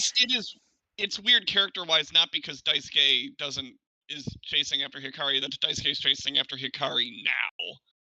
To be fair, earlier didn't you say Daisuke was never gonna grow up? I guess. I mean that basic. And then Ayumi Miyazaki posted photos where he was choosing which Digivice or V-Pet to wear for his song stuff when he went there. I should point out, if you look, like, we don't know what 15th, we don't know which Digivice that is. That could be a 15th. There's the Tri CSA. There's a Pendulum Progress. The D3 is interesting, though. Do you know why? After so many years, that rubbery plastic material they use starts to chip and, like, break. That's not a 15th. That's an original one. Look at the rubber on the handles. It's actually changing color and like chipping and everything. That's 20. Oh, yeah. That's 20-something years old. He's had that the whole time. Then Arthur Lonsberry posted photos of the merchandise he bought at DigiFes. I love how it's just a couple Ken things and nothing else. And then the best. And then here's the best photo. Megumi Ogata went there, got a photo of her with Ri Kugamiya. I said that backwards. Mm-hmm. And then she's like, apparently she didn't speak at DigiFest. I don't know if she lost her voice or was resting it and just couldn't speak, but she said she would speak next time. And then she wrote a fake photo credit by Megumi Ogata, a new voice actor whose hair color and voice are just like Ruri Owada's. I saw that, and at first I'm like, is the translation stuff breaking? I put another, I'm like, no, this is actually what it's hilarious, but yeah. And then she's never seen her and never heard her in anything before. No, definitely not like one of the most famous voice actors of all time. It's almost like Ruri Owada is beginning. Yeah, it's almost like someone's gonna tell him he has to pilot the robot. Or else they will force the blue-haired girl. I should have made it Miyako, but I decided purple would not come across right. It had to be blue. And then we got social art of the Joggerous Digimon partying with the new Digimon Ukomon. Yeah. What's weird is it's so fucking ugly. So here's what's fucking weird. So I'm looking at the art and I'm like, okay, I'm looking at all this and I'm like, Ukomon has some great, like, glow sticks. And I'm looking, I'm like, wait, those are just its fucking fingers. I'm looking at the photo wrong. Because, like, if you look at it, it looks like it just has, like, cartoon Muppet hands, and it has, like, glow sticks attached. And then I realized, wait, no, those are curved. Those are supposed to be fingers. Those are, like, weird, like, creepy, like, choke you in bed fingers. But it can wink. It can wink. And also, so they like, okay, Shakumon, they're like, okay, we can just have Shakumon like pose. That's great. Paledramon can be murdering people for some reason. Shakumon, they're like, I don't know what the Shakumon do. It will hold a one of the pen lights. It'll hold a sign that says O2 Love, which is okay. We don't have time to deal with that statement. But also, like, what is Sylphimon? Is Sylphimon's like standing there uncomfortably? Like, they told me to stand here for a photo. Mm-hmm. Also, is Paledramon meant to be shooting off fireworks? I don't understand what's happening in that. Streamers? Could it be streamers? Shakumon launches the discs in the air, and Paledramon shoots them And down. then we will do questions. We'll do them quickly. So, guys in chat, if we missed any of your questions through the show, now's the time to throw them up. Next week. Okay, so Diego said he looked at the art on the Adventure Blu-ray on the set. He's upset that Paimon has a face and Holy Angemon does not actually have a Pope hat, but rather it's like a half visor thing. What is the He's a Pope hat in your heart. Yeah, and then he said, what is the last Digimon we would like to see take off the mask to show you a human face underneath? His concern was Agumon Bond of Courage taking off like the skull mask thing. Just rip right out of his face. Yeah, that's a good shout. I'm trying to think of Digimon with masks. See, for me, it's not seeing underneath. It's seeing a Digimon who feels like it wouldn't fit with a face. Like, the Angels, I can see with a face. But We've seen them with a face. No, absolutely. But like Lady Devimon, I feel like would not fit with a face. I feel like you need to have the mask because evil. Yeah, because she'd be. Let's face it, she'd be incredibly hot. Well, she is hot, but I'm saying like if it's just a face, it doesn't quite work for me at least. Yeah. Need the creepy red glowing eyes. Yeah. And then Diego asked, "Is there anything I can do connection-wise that might help the Latin American dub go on Blu-ray?" Absolutely nothing at all. I've had the Latin American market explained to me in the past. I would just hope you get some movies. I just don't. My understanding of that market is it's just not going to happen. And that's not like a professional understanding. That is as a fan who's had the Latin home video market explained to me. My understanding is they have not been able to successfully finish Dragon Ball Z on DVD, Blu-ray. Wow. So, I don't know I don't know if there was a DVD set in 2003 that finished, but like generically, my understanding is it has stopped when they've tried to do it. It just does not. Long stuff does not work there. I don't know if that changes. I do know that would explain why so many shows, Latin fans ask Discotek if we're going to be including the Spanish dub for stuff, is because it's just not going to be there. And Robert asked about I think this has to do with when I was talking about our war game. There were no finalized like cells. Some stuff was drawn on cells, but it would have been finished digitally. It would have been finished digitally with digital coloring tools and everything. There functionally are no cells in the way you would think about, say, going and finding a Sailor Moon cell to buy. Yeah, those there are some cells from the production, but they're not like the final. This was actually photographed to make the master. That just doesn't exist for that movie. The only movie that would exist for Digimon, as far as I know, is movie 1.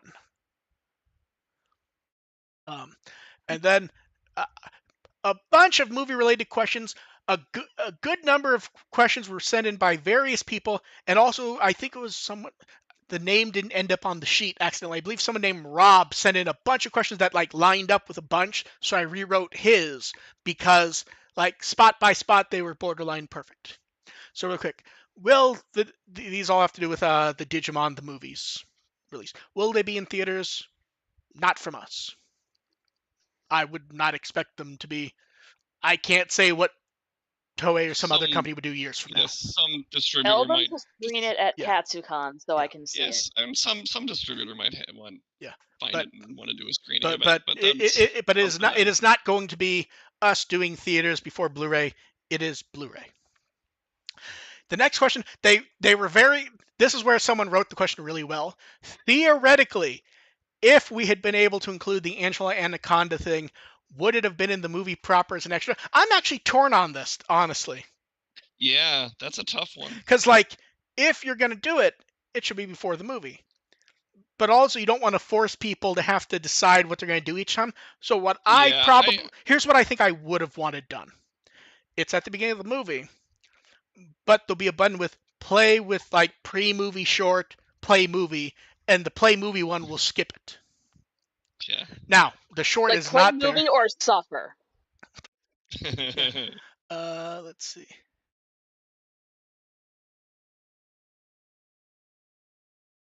What Lady Digimon would you guys like to see added to Digimon? I don't know if I'm misreading that or not. Yeah, I'm not following. Like a lady I version think of I a think Digimon that I does think not I have one? I think there's something lost in translation there. Maybe they're saying like what Digimon should have a female counterpart, like how we have Angemon and Angewomon, or Angemon and Like what Digimon do we want what's to the, waifu I forgot the name of the pretty cure one. Beautiful Angel. What's the name of the Kung Fu pretty cure Angelmon? I think it's Beauty Angelmon. No, it's just Angel. There is no Angelwomon in that one. I forgot her name. Yeah. God damn it! We all said it. I forgot it as well. We all okay, but I think any of them, lovely, if you do it well, lovely Angemon. Okay, lovely Angemon. Lovely yes. Angemon. Yes, that's it. Yeah. Yeah. I'm anything that adds more Digimon that have interesting designs. I don't care where they come from, honestly. Like here's the thing. I'm not even willing to completely destroy Ukomon yet because I want to see if the design has anything to do with the movie. Because, remember, at first, everyone kind of went, seeing the Bond designs, and then when you see the movie, and you also see, the profile art, those designs were great. It just happens we were shown them in inopportune moments. Yeah, and we didn't get the motorcycle one in the movie. We only got the motorcycle one 2 weeks ago. Exactly. It should have been in the movie. Yeah. But yeah, so it's just we're getting our licks in. Yeah, we're gonna get our licks in. We also don't know anything about Ukomon's personality. Ukomon. If Ukomon's running around being a weird little shitlord, that could be hilarious. Oh yeah, totally. Yeah, so it's just a case where we're gonna make fun of it for now. And then some said, which performances in the dub, especially from the new cast, were you particularly pleased or impressed with? This is this is a good question, but it's self-serving to answer before either of them have answered for a single reason. Everyone who I wanted cast was cast. There isn't anyone who ended up in the movie where I was like, well, I don't know between this person, and then a different decision was made. Any of the new cast are people who I went, this is the person. And then that was who was used. So it's hard. I guess I think Cody, if I had to say, because I remember hearing the voice and go, this is great. This is as good as I could imagine a replacement Felice Sampler Cody being. And then that's a hard voice. And then in the movie, it was even better. It is an amazing Cody, but all the new actors do good. Joe's new actor's amazing. Michael Lindsay has such a unique sort of timbre to his voice. Yeah. That even if someone has a Joe voice, it sounds off because it does not have that weird sort of unique. I don't know. You kind of want to wobble your throat while you're talking. The voice, he has that, not the same timbre, but he has it close enough where you go, wow, it's Joe. All the new actors are good. You're gonna hear Greymon and go, that's kind of just Michael Lindsay's Greymon, and it's not Michael Lindsay. It's kind of strange and surreal the first time because you would not imagine voice matches would be as close because the people who are gone had the most unique voices. Mm-hmm. So I'm really happy with all of them, honestly. Shockingly so. And then Laura Jo Miller just sounds like Laura. It's fucking amazing. Yeah, Laura, her voice hasn't changed at all. It's and she's been, and keep seeing her and stuff with that voice, Laura, you can hear her. I remember the scene. Do you remember the scene that when it was dubbed in the movie, it was the Power Ranger grabbing the toy? Yeah. In this one, when she does, it's she goes nope, sorry, next time. And I'm I need that to be louder because it's so fucking funny. Just her tone of voice in saying it, I'm it's quite like the Japanese, but that needs to be louder because that's so fucking good. Everyone just did so. Actually, now that I think about it, I know who I'm gonna say. Globerman. Oh yeah. Because Willis was a good voice in the movie, but he was not a particularly memorable voice because of the character not being that memorable. Mm-hmm.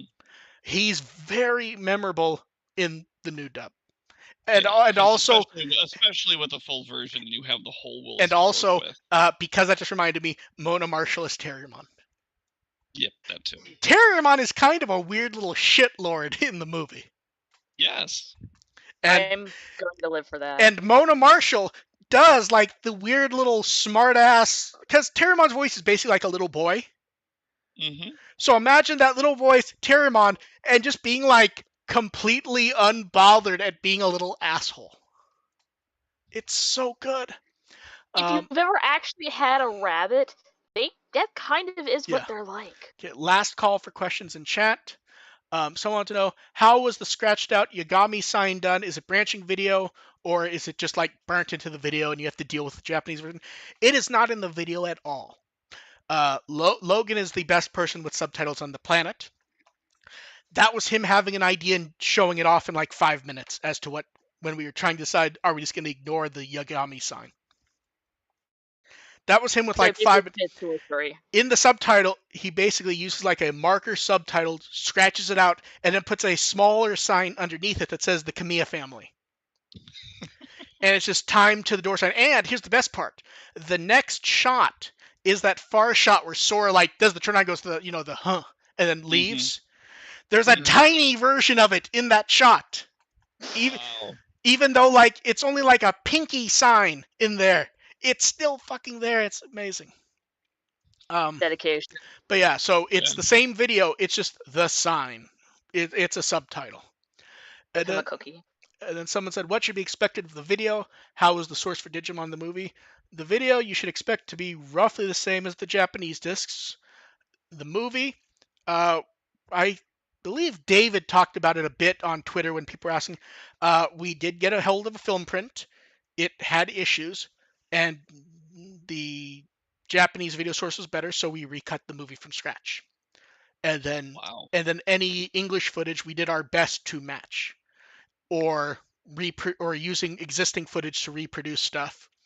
You know that fun shot of them at the beach at the beginning of movie 3? Mm-hmm. Yeah. The credits are over that scene in the Japanese.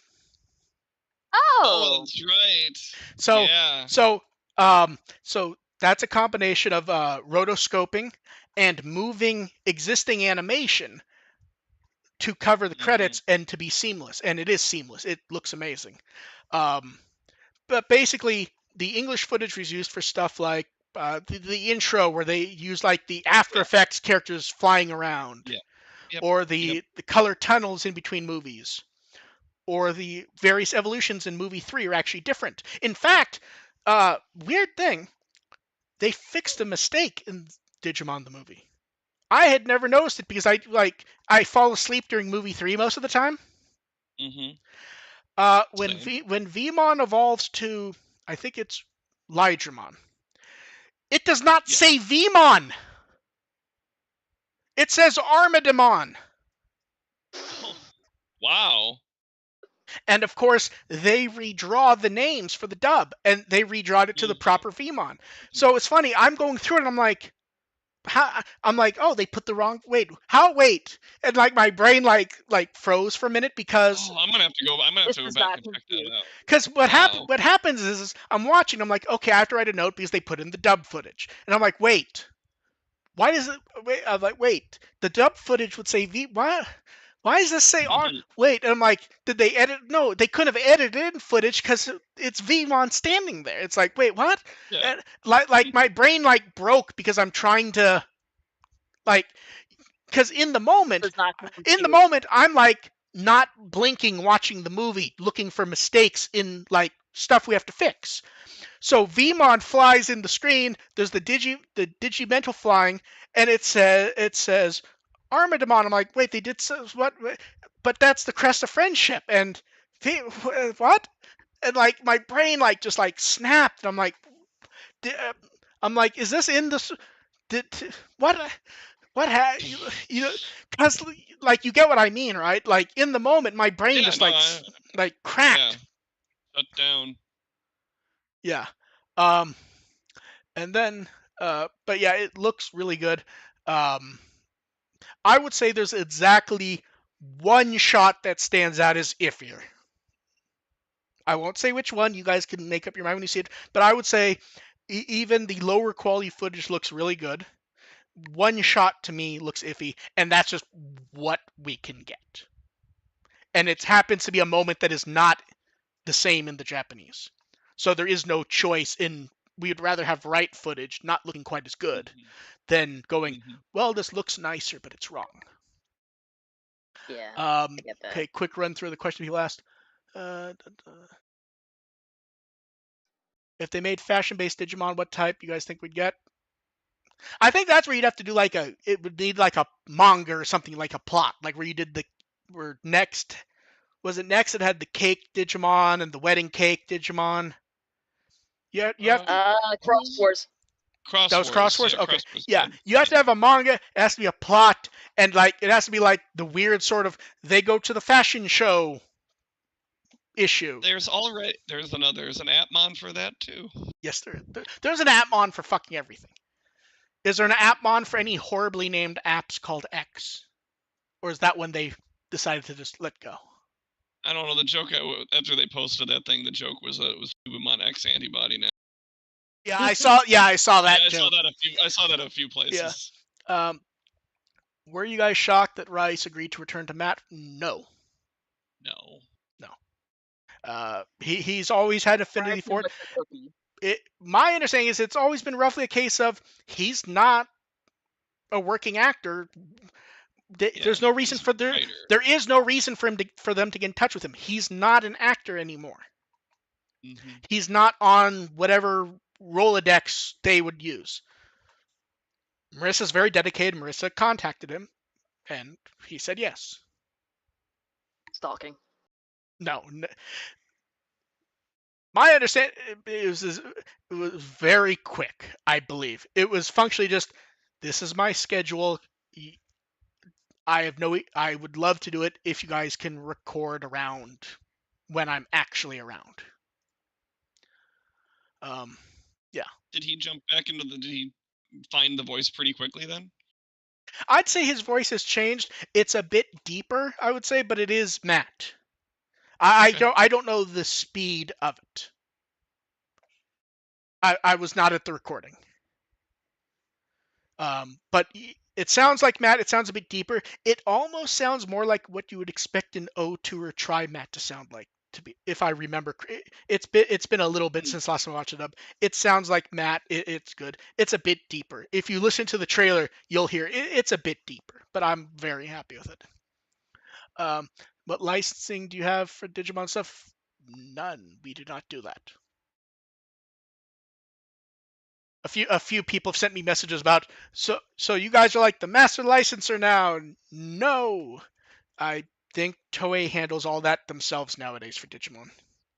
Yeah. I think the last time Digimon had a quote unquote the old style master licenser, I think, was Saban Brands. Saban, yeah. I think since then it's Toei, and I think they work with some merchandising company. I forget the company's name, but I think 2 or 3 years ago we saw them. They were signing up with someone new. But yeah, so yeah, we do the discs for the shows. We're doing the 3 movies. That's what we're doing. Also buy them so they can get more. Yeah, see, that's the thing. If you buy stuff and it does well, that gives me ammo to go, this Digimon thing. Which is encouraging that we're already getting a season 2 treat. The season 2 is already getting that treatment. Yeah. That's a good sign. But I'll buy it so we can get X Evolution dubbed. No.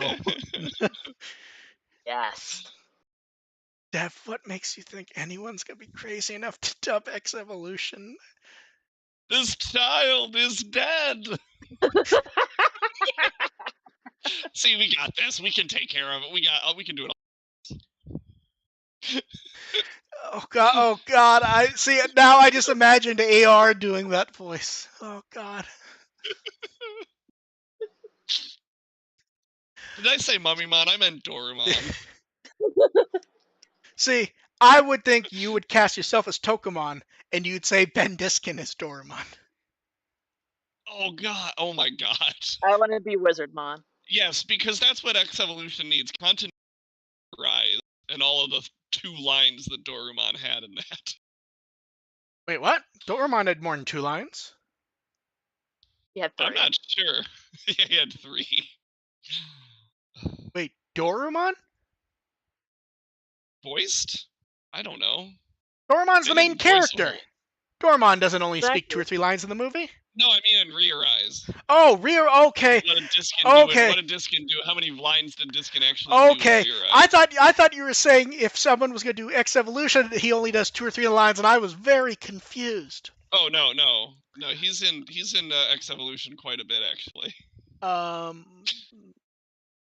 Streaming would not be us, so I'm not answering that because that's not us. Yeah, you're physical. Discotek we do streaming stuff, but that's not us for Digimon. Discotek does discs. Otek. That might be that's an episode title candidate, honestly.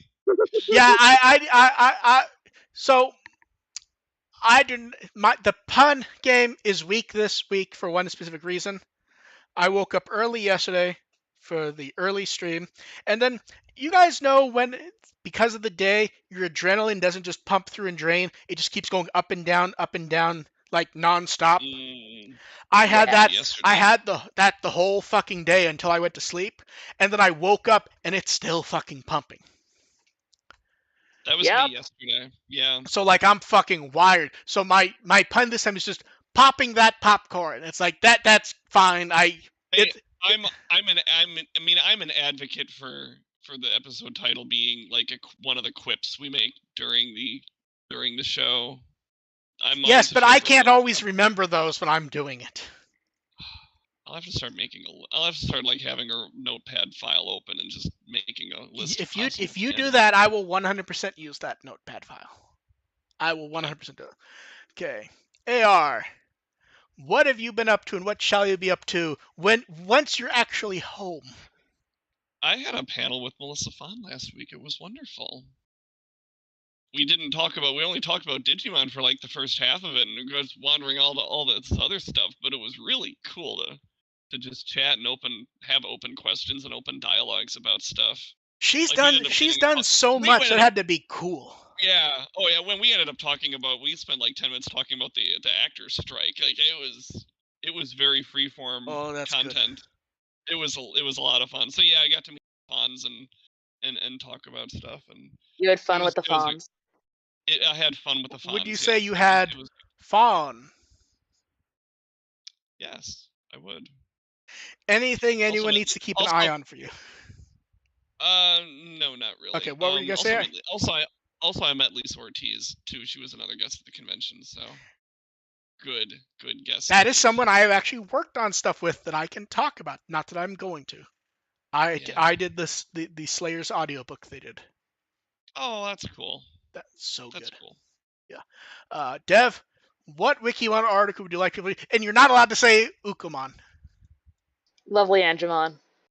There you go. That's fucking horrible, but that's also the best answer. Yeah.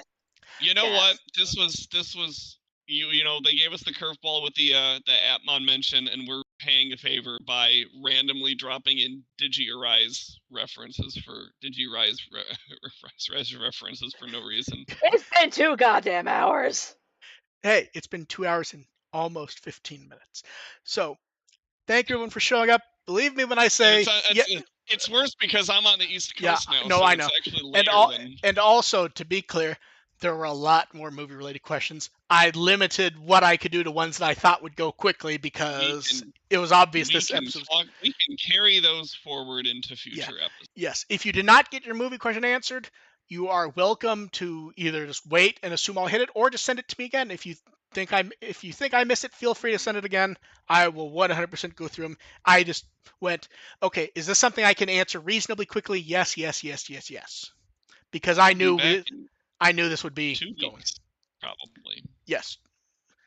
And in 2 weeks, we will hopefully have less to talk about. Because, Jesus God! That's our problem. Too much content. Yes. And yet somehow people are always like... Feast or famine. And A.R. and me both see it on Twitter. People going, Digimon must be dead. There's no news or nothing that's interesting. It's like, what the fuck are you talking about? We're fucking dying. Even doing an episode. I forced myself to do a podcast from my hotel room while on vacation. This was so big. This was so much stuff going on. Okay, so we will. And I planned to do so. I brought my damn headset. And we will catch you guys next. Nerve-wracking it is smuggling a headset on a plane. Like, it's gotta pack this thing, make sure it doesn't get smashed apart. Good. We will.